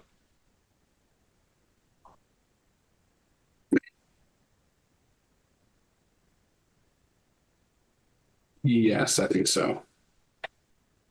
So then, at some point before the evening gets into too heavy a swing, I would like to approach Will. Okay. You catch Will. This man is going to die of stress very soon. You could see that some of his hair has gotten embers in it and is sort of sooty and ashy, and he has collapsed on the Forum of Law's hill and is just like splayed out, using the forum to slightly like keep him from being fully flat on the ground and just like breathing and saying, "Yes, Sir Gwgan, I apologize if I can't sit up right now. I was breathing smoke earlier." Grand Will, I wanted to just quickly talk to you about standing aside so that Kendric could lead the battle, the forces against you in the battle in 2 days hence. I didn't know that you would hear about that. Well, I mean, simply that I wanted to see. Kendric has let me know about how we are trying to protect and preserve. Sir Kendric knows about this? Interesting. This is... Yeah, Kendric passed it along to you. Okay. Yeah. Yes. I simply wanted to make sure that if when I stand aside, it's done in such a way that it helps to reinforce the image we're trying to project. Yes. That if Salisbury is strong and a worthy ally, that we have many worthy forces that could fight, but that I think I was simply going to call on the fact that you and Kendric have shared some bad blood in public before, as to why I think that Kendric should take my place. Not to imply that Kendric is the stronger, as we should imply we're all strong. Simply that it would behoove us to say that this is a personal thing among many skilled fighters. I appreciate that input. You can arrange for that to happen. I would appreciate it. Very well. I thought that tonight's gathering might be the right time to do that. Do you need anything from me? No, I will leave you to rest, my lord. I appreciate that. Can I get you anything? A flagon of ale, perhaps? There's no ale. There's only wine. The A ale wine, was then, coming or- in out of Sussex, but apparently Sussex was raided of its cows, and that has led to a unfortunate series of circumstances where boats did not leave Sussex properly supplied with meat, and the boats crashed into the shores because the sailors didn't have enough to eat and were all drinking instead, and so now the ale is somewhere off Carisbrook, the Isle of Wight. Is there anything you need, my lord, that I can provide you right now? The grace of God. Well, I cannot speak for God, but I can, as a Christian, Keep offer me in your you my prayers. condolences. Yes. Thank That's a you. Christian embrace. What does that entail? Never mind. All right, I will go and I'll try and like make some oration that evening about how, while it is my place to battle with the Castellan's armies, that recognizing that although we have many strong knights, there is bad blood to be settled between him and Kendric, that I believe that they should be the ones to battle. All right. Sir Ufo is conveniently passing nearby when this happens. He's like, oh, babe, two of your knights are battling it out? Got, like, beef with each other? Sick. Sick. Holy shit. This is going to be entertaining as fuck. Oh, my God. Do you know these knights? And Lady Jenna's like, yes, of course. I've known Sir Kendric for some time. I've observed him quietly from a distance. Just doing things with women. A lot of different women, actually. It's been with a lot of women, actually. It's well known at the court. They call him the young wolf for a different reason than what he thinks. And he's like, sick. Can't wait to meet Sir Kendric. Who's his opponent? And she's like, the Baron Will. And he's like, oh, fuck, that old guy. He's so annoying. It reminds me of my dad. Jesus. This is going to be awesome. I hope Kendric fucking destroys him. Sir Kendric, about 30 minutes later, you have immediately outside of your tent is a enormous trumpet player, like ba ba ba, directed directly into your tent flap. It basically deafens you for a moment. And then Ufo puts aside your tent and is like, oh, sick. I heard you were like the best knight around here. You're Sir Kendric? I am indeed, my lord. I want to fight at your left arm on the final day versus Baron Will. Will you accept my shield as one of the sovereign members of Salisbury? I will. Because I'm totally going to get married to the Lady Jenna. So I feel like I'm like half Salisbury already. Yes, the marriage between you and Lady Jenna will bring our two counties closer together, and I would be honored to have you fight by my side. Sick. I heard you fuck. I do have many children. You know anyone around here? Personally, Yeah. I do not. Shit. Just wish this place was better organized. Every time my dad does it, I can find whatever I need really easily. Damn, this place sucks. Unfortunately, the halls are coming through through Sussex. So.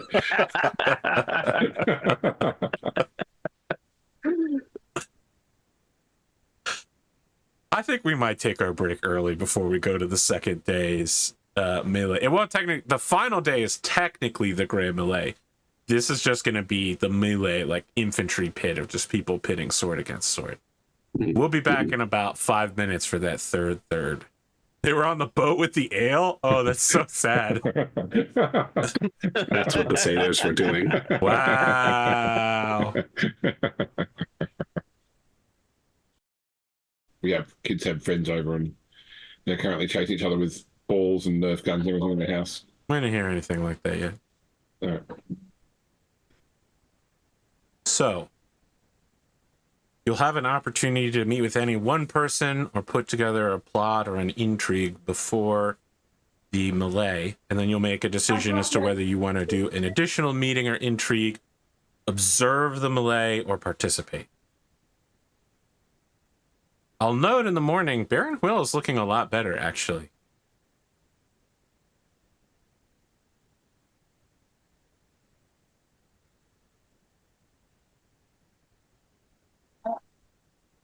Anyone have any ideas what they'd like to do first? Who wants to go first on... If you want, I'm not going to force you, but if you want to meet with anyone or put a plot in place. I don't think I want to intrigue, but I would like to speak with the other unlanded knights of the room and like just kind of make friends. Interesting. Would you say that you're carousing? Are you spreading cash around, or is it just like a friendly conversation here and there? I don't know that I'm spreading cash around now, but it's a friendly conversation here and there. Okay. I think I will take... I'm angling for courtesy. I'll allow it. Go ahead.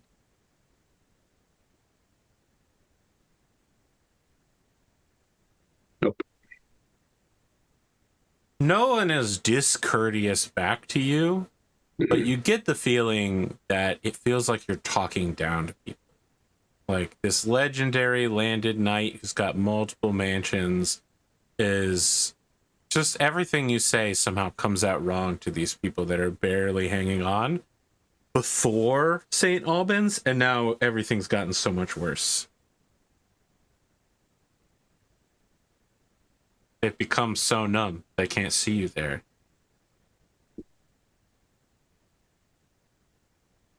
Anyone else have a conversation or a plot they'd like to put forward?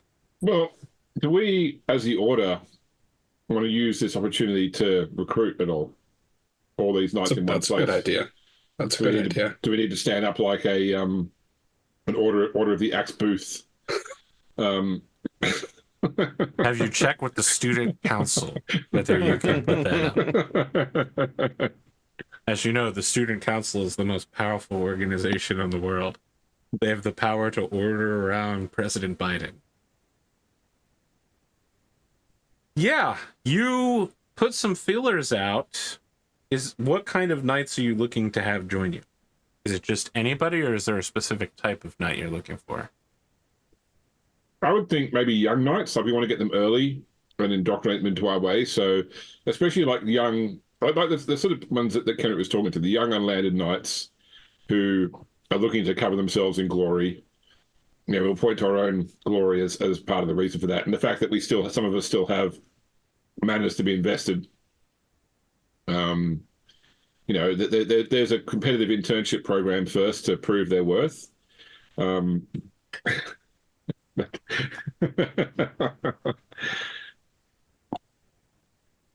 like you've done this before, James. I will take an unpaid internships are legal in Australia. I'll take a orate roll. Mm-hmm. You know what? I'll even try my loyalty order of the axe, even though it's so low, just to see if it gives me any benefit or maybe it'll go up. No, just missed out. That's right. But I do all right though. Okay. I'd like you to roll a d4.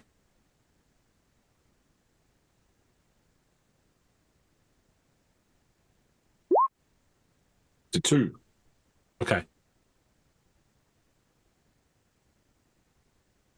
2 knights appear interested in your competitive internship. Sir Seeth and Dame... I gotta go get a name generator. Hold on a second. See is spelled how? Seeth. I see. Okay.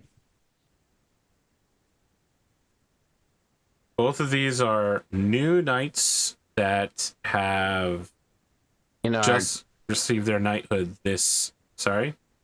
In our Discord chat is the... I'm going with Erwin. Eirwen.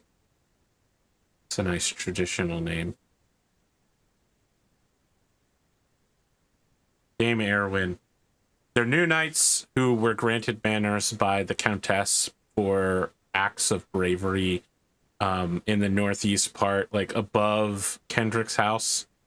Acts of bravery against like Republican vassals who were like the same situation that happened in Des Plaines, where the town was like deciding whether they would go Democratic, and these people were like strong arms in the town that were like, hey, you literally can't do this.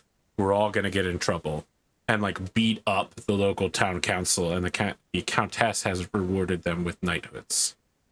They are clearly not well thought of by knights who have long lineages and strong bloodlines. And they're very interested in joining you, but they also appear to be intimidated by the fact that all of the knights in your order appear to come from strong, long bloodlines. Well, we're looking for a more dynamic, dynamic style to our order. So I think that we should give them a chance to prove their worth, potentially even as early as the battle tomorrow. As Baron Will comes down, I am indeed taking his stress from him, listening to you talk. I'm worried that in 2 years they're going to be Raytheoning somewhere in a desert on a crusade.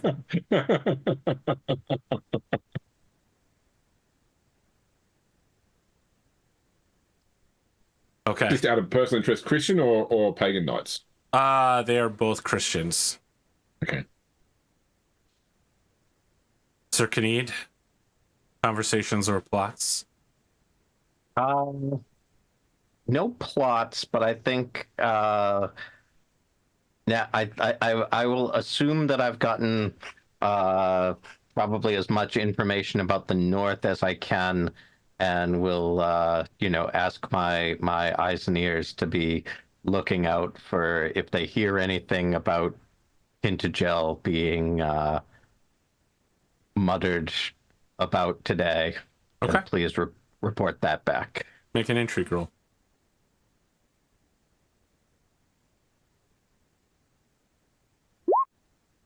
That's a success.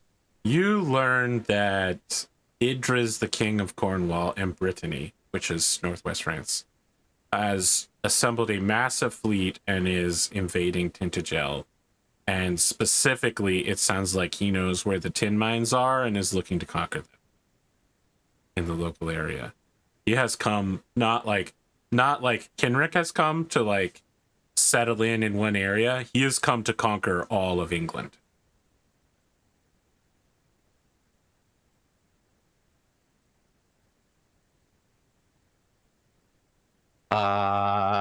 Is Ulfius here to see the journey?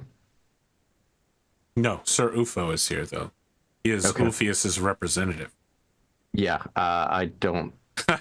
What, you don't trust Sir Ufo? I do not. So... After the tournament, I will take one of my trusted messengers and send this information to Ulfius. By wings of raven, it travels across them. That's not even close to a bird. Jesus, how do you do a bird? I don't know. Fuck. Yeah, there you go. Listen, okay. it's either it's the the crow from below or the dove from above. All right. By the wings of ravens, your words travel across the land. In 2 days' time, they shall whisper into Ulfius's ear. But in the meantime, I would definitely want to participate in the melee. Okay. I would like everyone who wants to participate in the melee to decide whether they're going to impassion or not, and then roll their sword skill. Before I begin the melee, can I get a favor from the Countess? This is such a ballsy move to get a second favor, and Well, I mean, in front of her daughter's boyfriend. Oh no, I can if I've still got. I suppose I can just wear the original favor. That's fine. I don't. Yeah. Okay. Yeah. All right, but I will. There's definitely the listen. The passive microphones in the area pick up a ton of chatter when they see you walking around with this, and people are just like, raspberry. It's a big fucking deal. The Lady Jenna sees you wearing it and looks startled that you wear her mom's favor so blatantly in a public setting. All right. I would like to impassion with honor. A 12 sword. It's very good. You put your honor on the line and it is rewarded by the gods.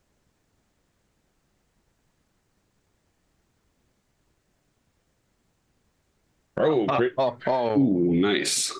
I would like to impassion with loyalty, Lord. Very well.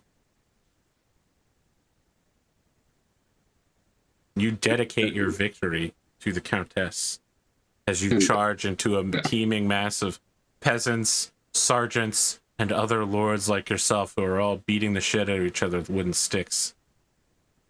But it is Sir Kyned who carries the day as he remains alive at the top of the pile, having defeated so many knights with a blazing style.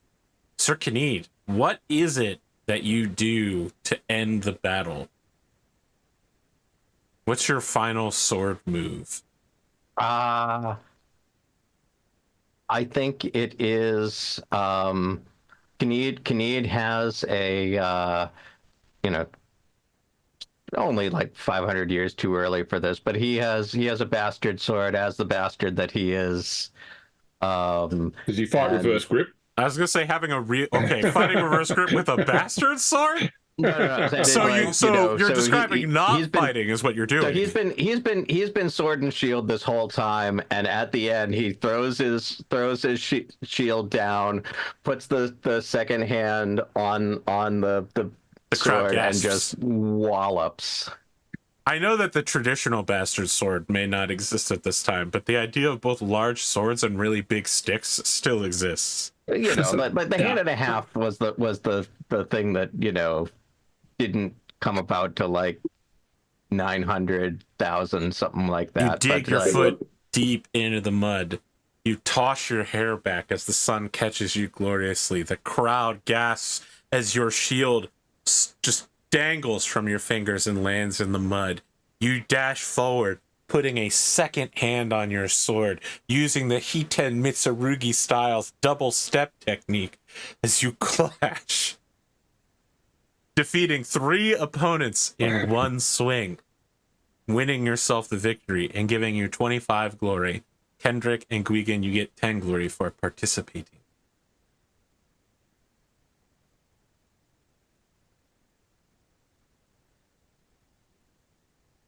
As a little Battle Brothers reference, by the way, by the fact that the great sword does a triple forward cleave. Not very accurate, but if it hits, it's great. Is there anything you'd like to do at the end of the second day? As it is a long the fight takes hours, and everyone is tired and muddy. And at the end of it, Baron Wheel has participated, got his ass beat, but he looks like he's actually starting to have fun. What about our guest, though? Is he having Sir fun? Ufo did not participate, but he did provide color commentary. And I have to tell you, the crowd fucking loved everything he was saying, because they're normally not allowed to be spicy about lords, but they are allowed to cheer on a lord who is being spicy, and his level of courtesy is very low. Yeah. He was like, "Oh my god, what is happening out there?" He definitely Instagrammed the melee for sure. Instagrammed it. Yeah, he got a local warlock entered into a pact with him to live cast this to Stonehenge.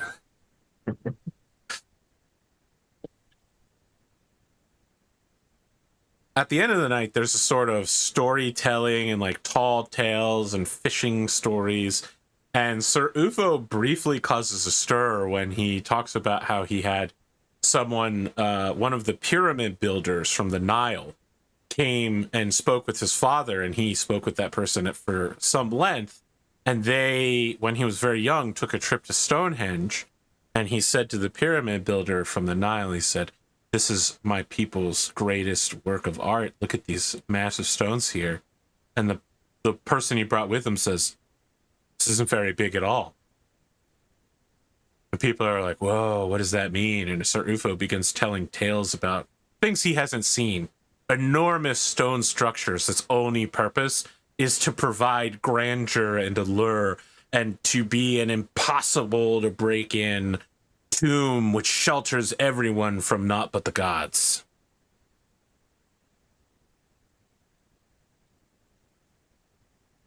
Fascinating. He regales you with tales of Egypt. Kendric will like not butter him, but I think Kendric is actually pretty interested in what Ufo has to say. There's one thing Sir Ufo knows. It's getting stories from people who've traveled internationally and seen things he personally hasn't seen.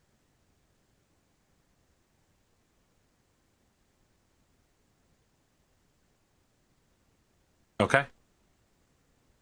The final day. It's the battle of battles. It's just going to be a simple roll. Kendric versus Will. Battle roll. Mm-hmm. Will's men are trained to fight Alexandrian style. So they are more than regular knights or men-at-arms. They are working together with like shield overlaps and leaving gaps in their line to let people come in and like reinforce and move past. They're ready for a long war of exhaustion where your men will get tired and they'll still be holding a line. Their men also are trained like when your men go down, or like if they're about to hit you with a really savage blow, they're going to hold back and give the other person time to block. So everyone looks competent, but no one gets very hurt. And the battle goes on for as long as possible to impress Sir Ufo. Whether you choose to uphold that performance or not is your own choice. You also need to choose how to organize and have your knights fight. Yeah. So he's using the maniple system. Yes. Okay. Even older than that, the maniple system is Roman.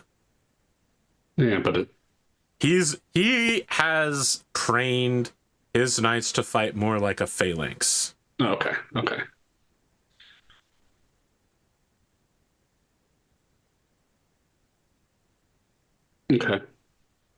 So I think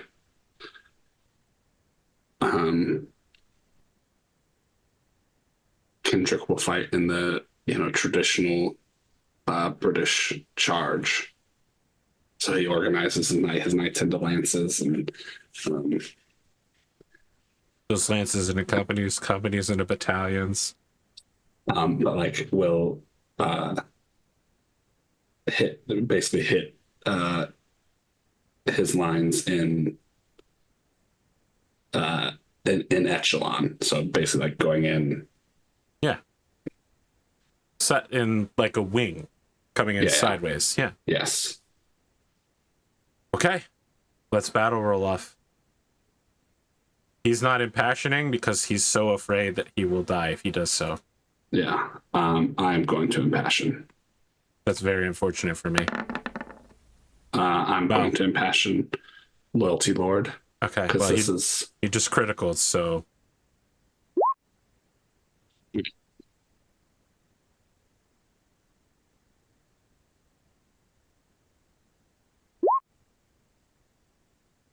Things go exactly as he planned.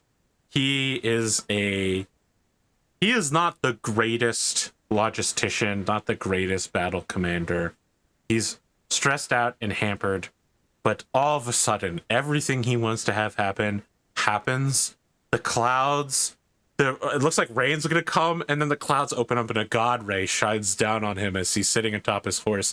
Your charge is coming in, and his men perfectly accidentally form the golden ratio of spears towards you. It's all very Marvel Ragnarok. It's sort of like slow motion. Like the horses see this coming and turn away, and the whole, like, your charge falls apart perfectly for his counterattack. But in the process, like, your knights somehow miraculously recover and fight it out on foot.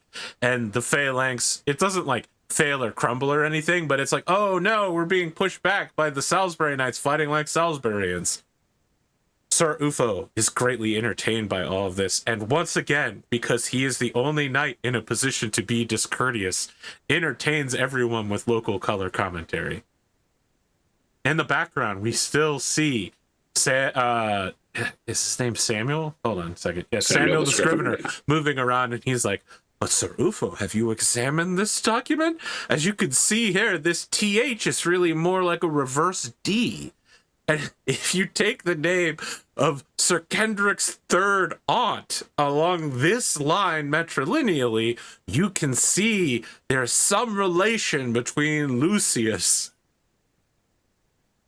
second cousin. Like if you squint very hard and turn your head just like this. What really does it, though, is when Samuel passes him £1 worth of bribe.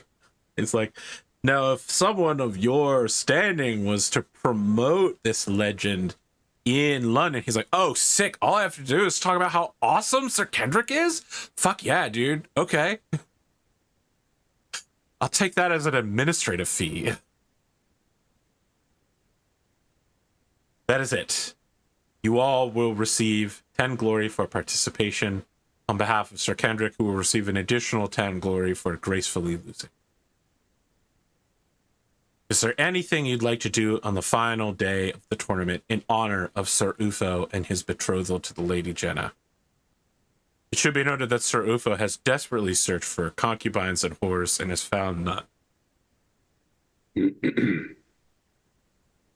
Someone call for a toast to Ufo and Jenna. Okay. And in the future, camaraderie between Salisbury and Silchester. Do you have suspicious of Silchester? No, I don't actually. Okay. Then I will let you make this toast without making any rules. Okay. I think you're the one person who can get away with this, James. Otherwise, you would have been making a whatever the opposite of. It's literally just called suspicious. So, yeah. Yeah. And trusting. Yeah, suspicious. The and opposite of trusting. A suspicious roll with plus you're suspicious. Yeah. At the end of it, Baron Will looks like he's lost a lot of stress. He's also gained about half a pound of weight back. His face doesn't look as tired. Seems to be doing all right. People begin packing up and leaving. Some people say it really was a pretty average local tournament. About 25 glories worth for attending, which all of you get 25 glory for attending this tournament overall. Some people say they might talk about it to their children in a few decades and say they were here on the day that it happened.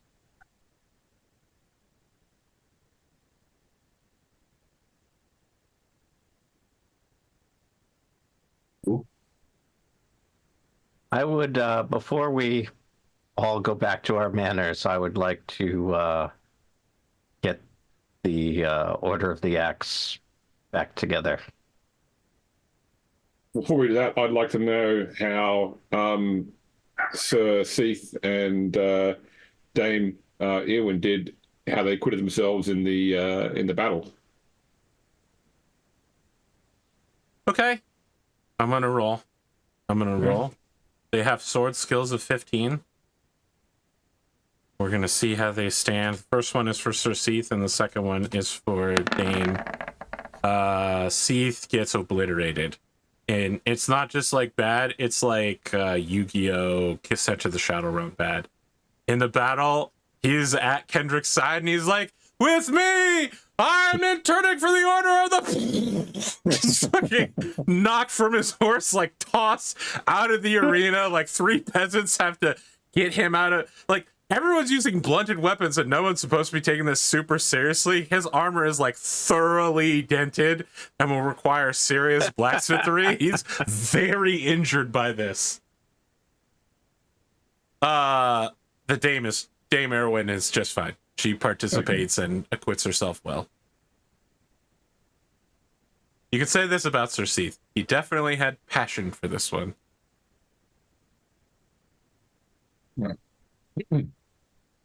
They retain like hatchet rank within the Order of the Axe.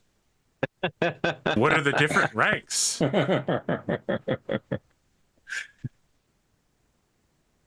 This is how you make the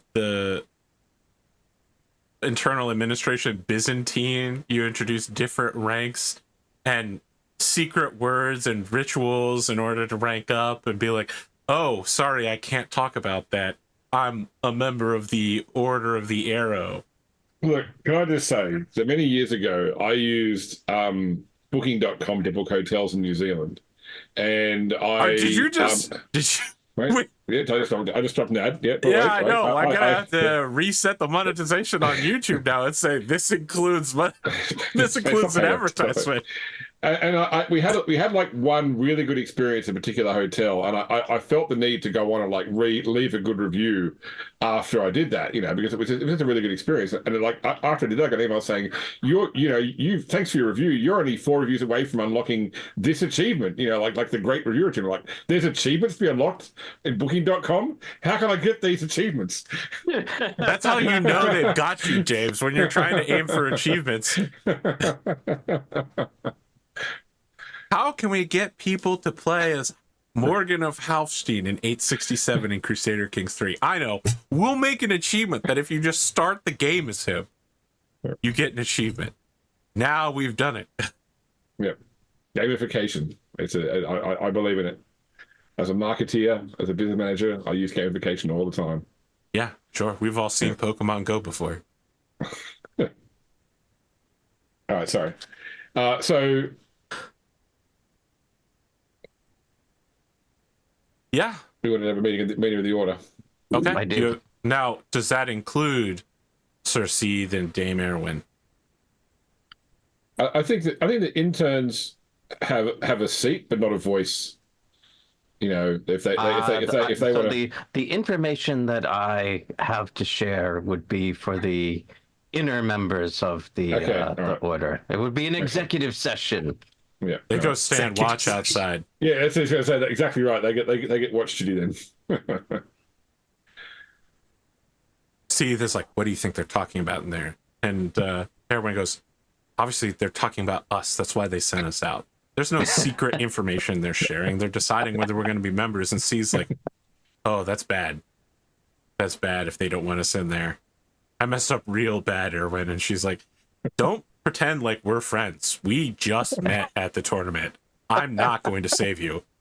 If we stand together as members of the Order of the Axe, that's one thing, but I will not plead on your behalf. And he's like, please, you seem so competent. And she's like, I've had to work for everything I had. Meanwhile, inside is less of a comedy and more of a drama as the air is close. Gwent nods. I've, as most of you know, I've been asked by the Countess to be the eyes and ears within the kingdom. I've heard some interesting and sometimes disturbing things over the last few weeks, and I wanted to make sure that you all know this in case something happens to me. Kendric, I know that you have your suspicions about Baron Wheel, and I'm hoping that you can help me make sense of some of this information. When I first met with him, he had these maps all over his office. It really looked to me like he was planning, I hope it's a mock battle, but it looked like he was seeing how his new lands could invade Salisbury. I know that he is expanding rapidly into the north, and I spoke with one of his foremen. Apparently, he's broke. He's expanded. He's expanded so fast that he's sacked some of these lands and then gone in to reinforce them and had to bring workmen in who haven't been paid in over a month.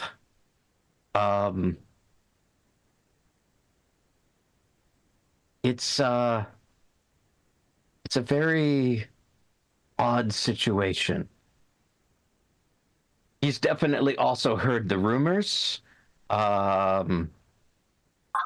He was, I feel, trying to deflect me away from what's going on in the north.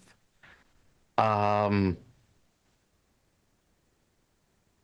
he's doing very strange things with trying to build reinforcements and redoubts. He's using green wood instead of leaving it out for 3 seasons like you should.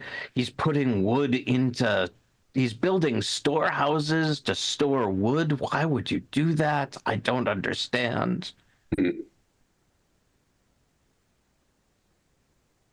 Just to be clear, you've heard about these storehouses before. Yes. Yes. Yeah. I also received a message from Ulfius. There's apparently dark designs in the southwest. He believes that the King of Cornwall is going to move on the Duke to secure the tin mines. And while I was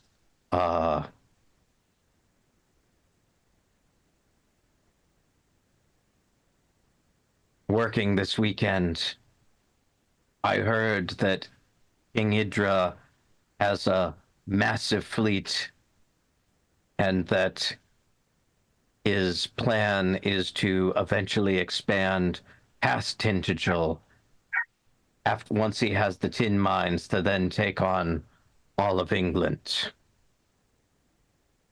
Don't get me. Just to be clear, Don't get me. you weren't told he was going up against the Duke, because there is no Duke. He's going up against the Duchy as in the location. Didn't get me. There is no okay. Duke of Cornwall because the last guy was brutally murdered by Kendric.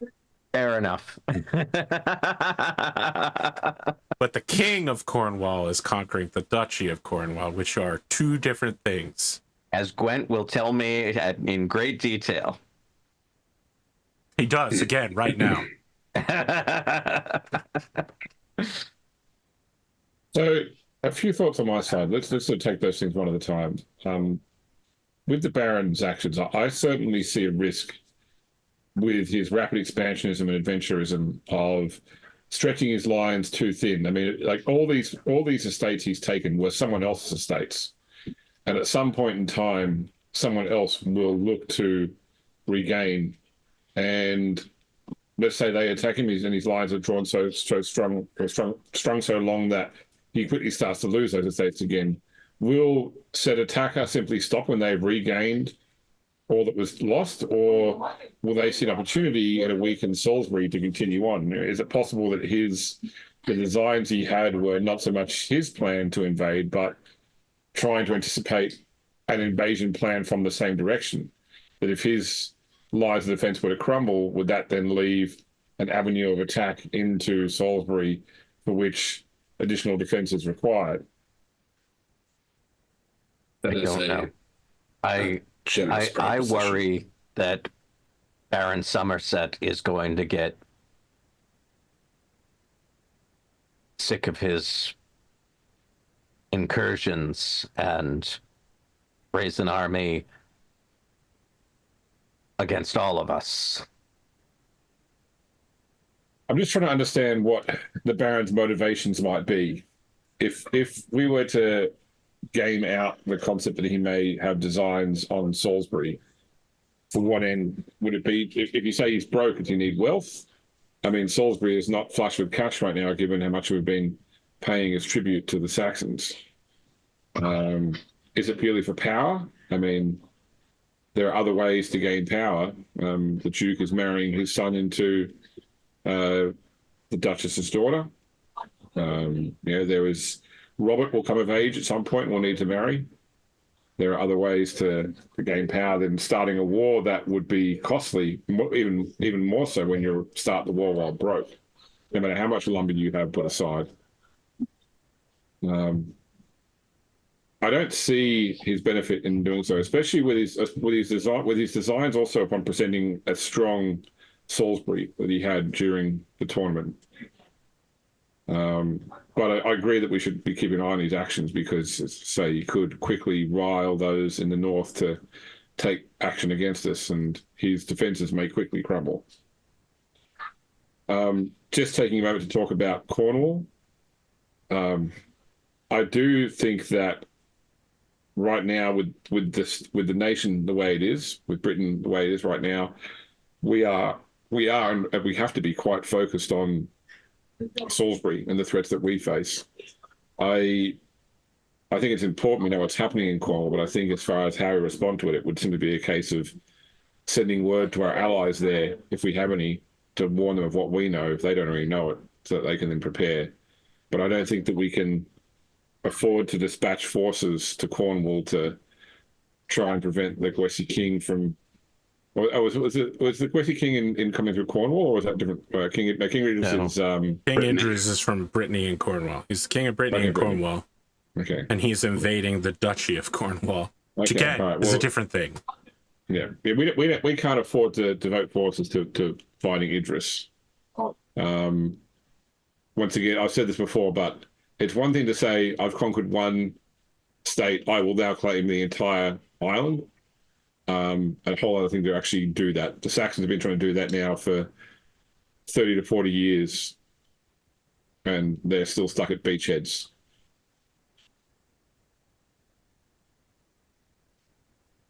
I would tend to agree with most of your statements, Gwgan. Without seeing this table for myself, Sir Kyned, I can't exactly speak to what it was, but I know from our conversation at the Pentecostal feast that Baron Ewell values lineages and reputation. So that I would think that if he does have designs on Salisbury, it's for those reasons. I think... I won't pretend to be the world's greatest tactician, and perhaps he certainly didn't explain his map to me, so perhaps I grabbed the wrong end of the stick, but to my eyes, this is what it looked like, and I would be remiss if I didn't tell you. I think perhaps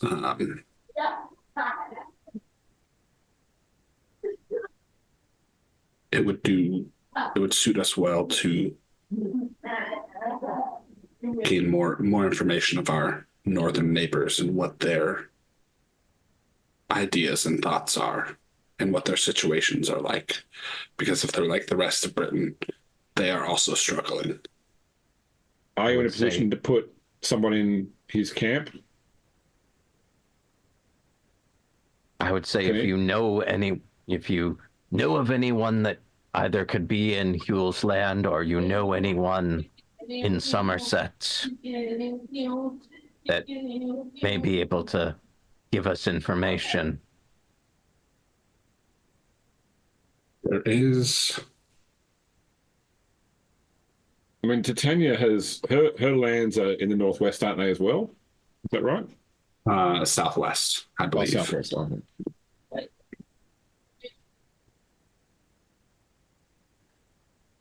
There is a knight from Marlborough that I know.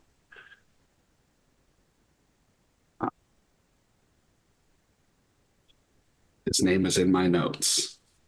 But he was with us at when we garrisoned Tintagel. I can send a letter to him and see what he thinks of what's happening in the north.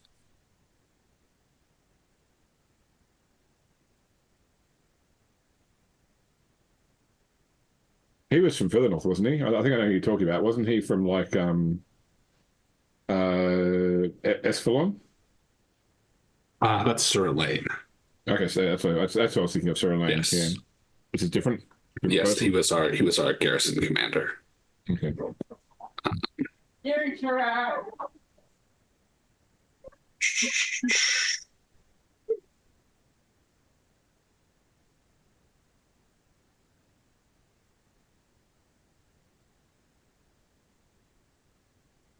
What's his name?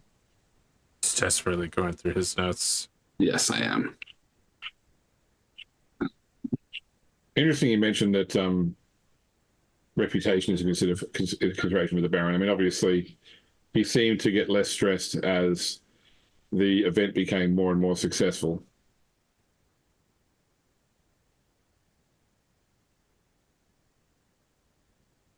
But I mean, reputation's an empty cup. You know, those that eat it go hungry. Those that count it become poor. Those that seek it go mad. So, Sir Thebert. Thebert. Yes.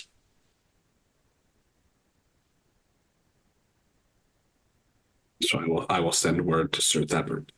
You talk about reputation as an empty cup, and Hayden is nodding along, and Sir Gwent is like, I have seen men whose reputation may fill their cups through fear or through love. There are many who seek. Victory has many fathers, I should say. I would ask Sir Kendric, does he not drink with friends and allies wherever he goes as such a famous knight? His reputation precedes him. Well known, sometimes for the wrong reasons. We're all well known. Some of us for gambling. but let me counter that by asking Kendric, of all the things you've done that have earned you fame, how many of them did you do purely for the fame?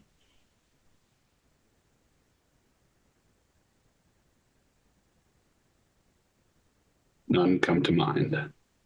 We cut sideways. Sir Ufo is riding with several people and his escorts back home. He's like, everything I do is for the fame, man. I have to advance my house all the time. You don't understand the stress that I'm under. There's so many people coming at me wanting things, and I gotta be like, how do I do this? How do I make the connection?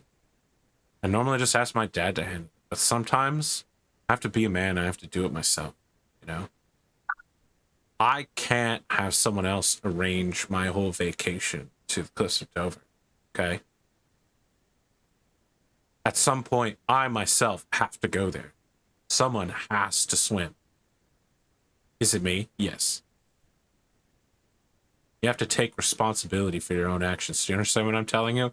The other knights that are with him are just like completely tuned out and just like, yes, of course, my lord. Yes. Very wise, my lord. We cut back to this meeting.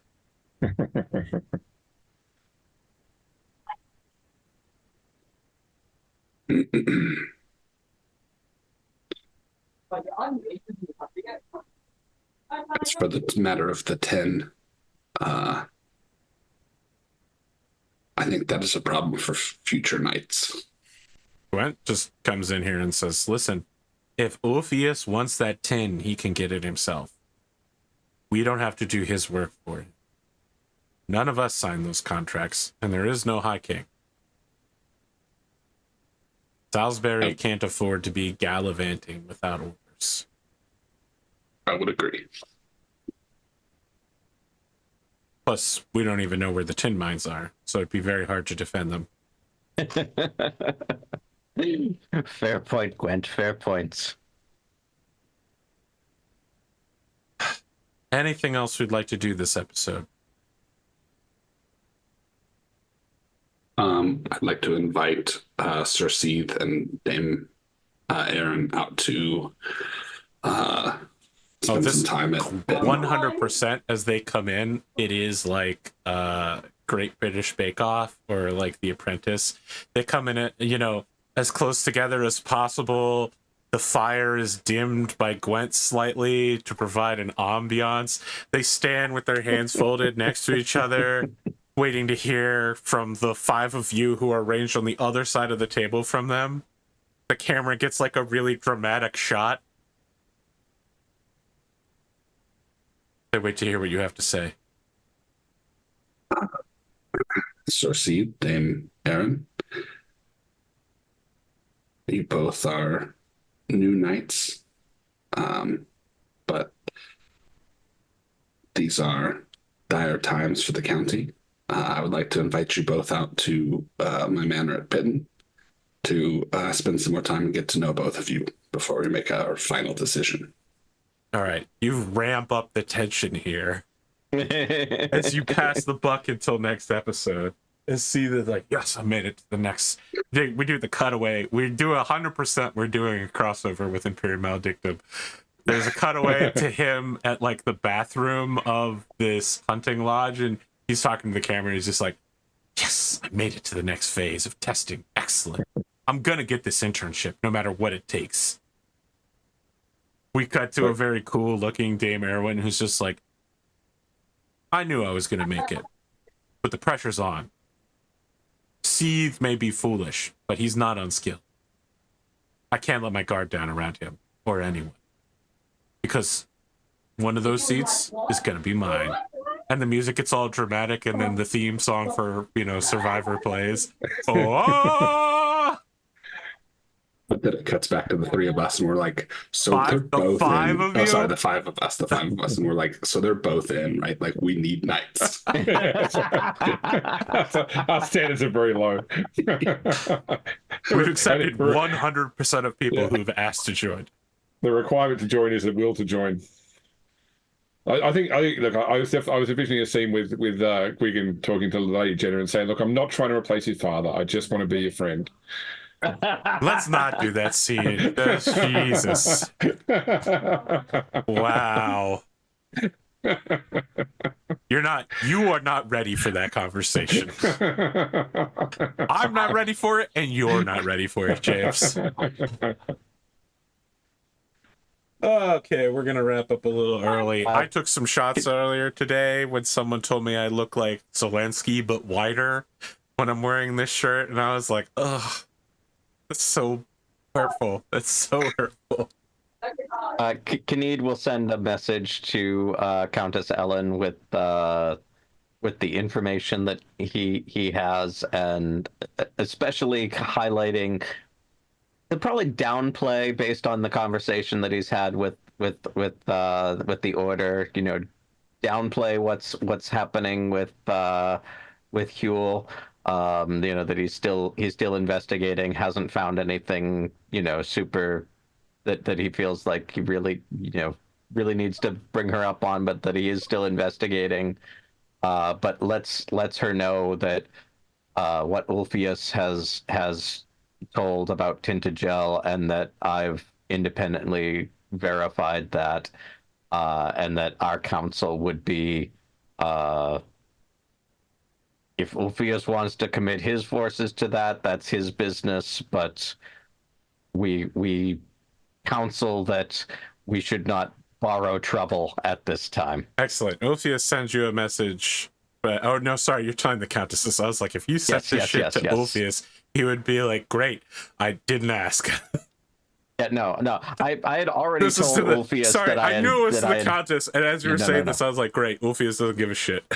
Yeah, no. Ulfius leaves you on red with no notifications. He turns notifications off.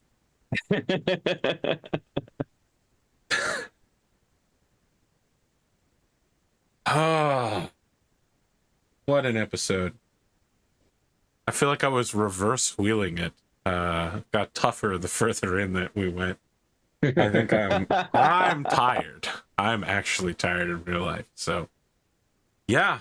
Any closing thoughts? Any outroductions people want to do? You know, James, I feel like if I don't mention you specifically, you'll get upset. So anything you have to add?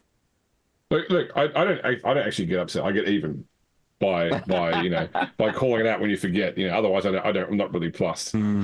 So yeah, You're I'm non-plussed then. Yeah, so sometimes I do wish this is one of the shows that Fohammer watched live, because I think You want the memes? his meme game would have been quite high this episode. I think so. Yeah, Yeah, especially for the poem, the tragedy of the necromancer. yeah. Look, I was trying to keep it live in chat. So Yeah, you guys kept it kind of spicy in chat for sure. yeah. For those watching on YouTube, every time Spoon just inexplicably laughs, it's probably because I said something in chat. Very true.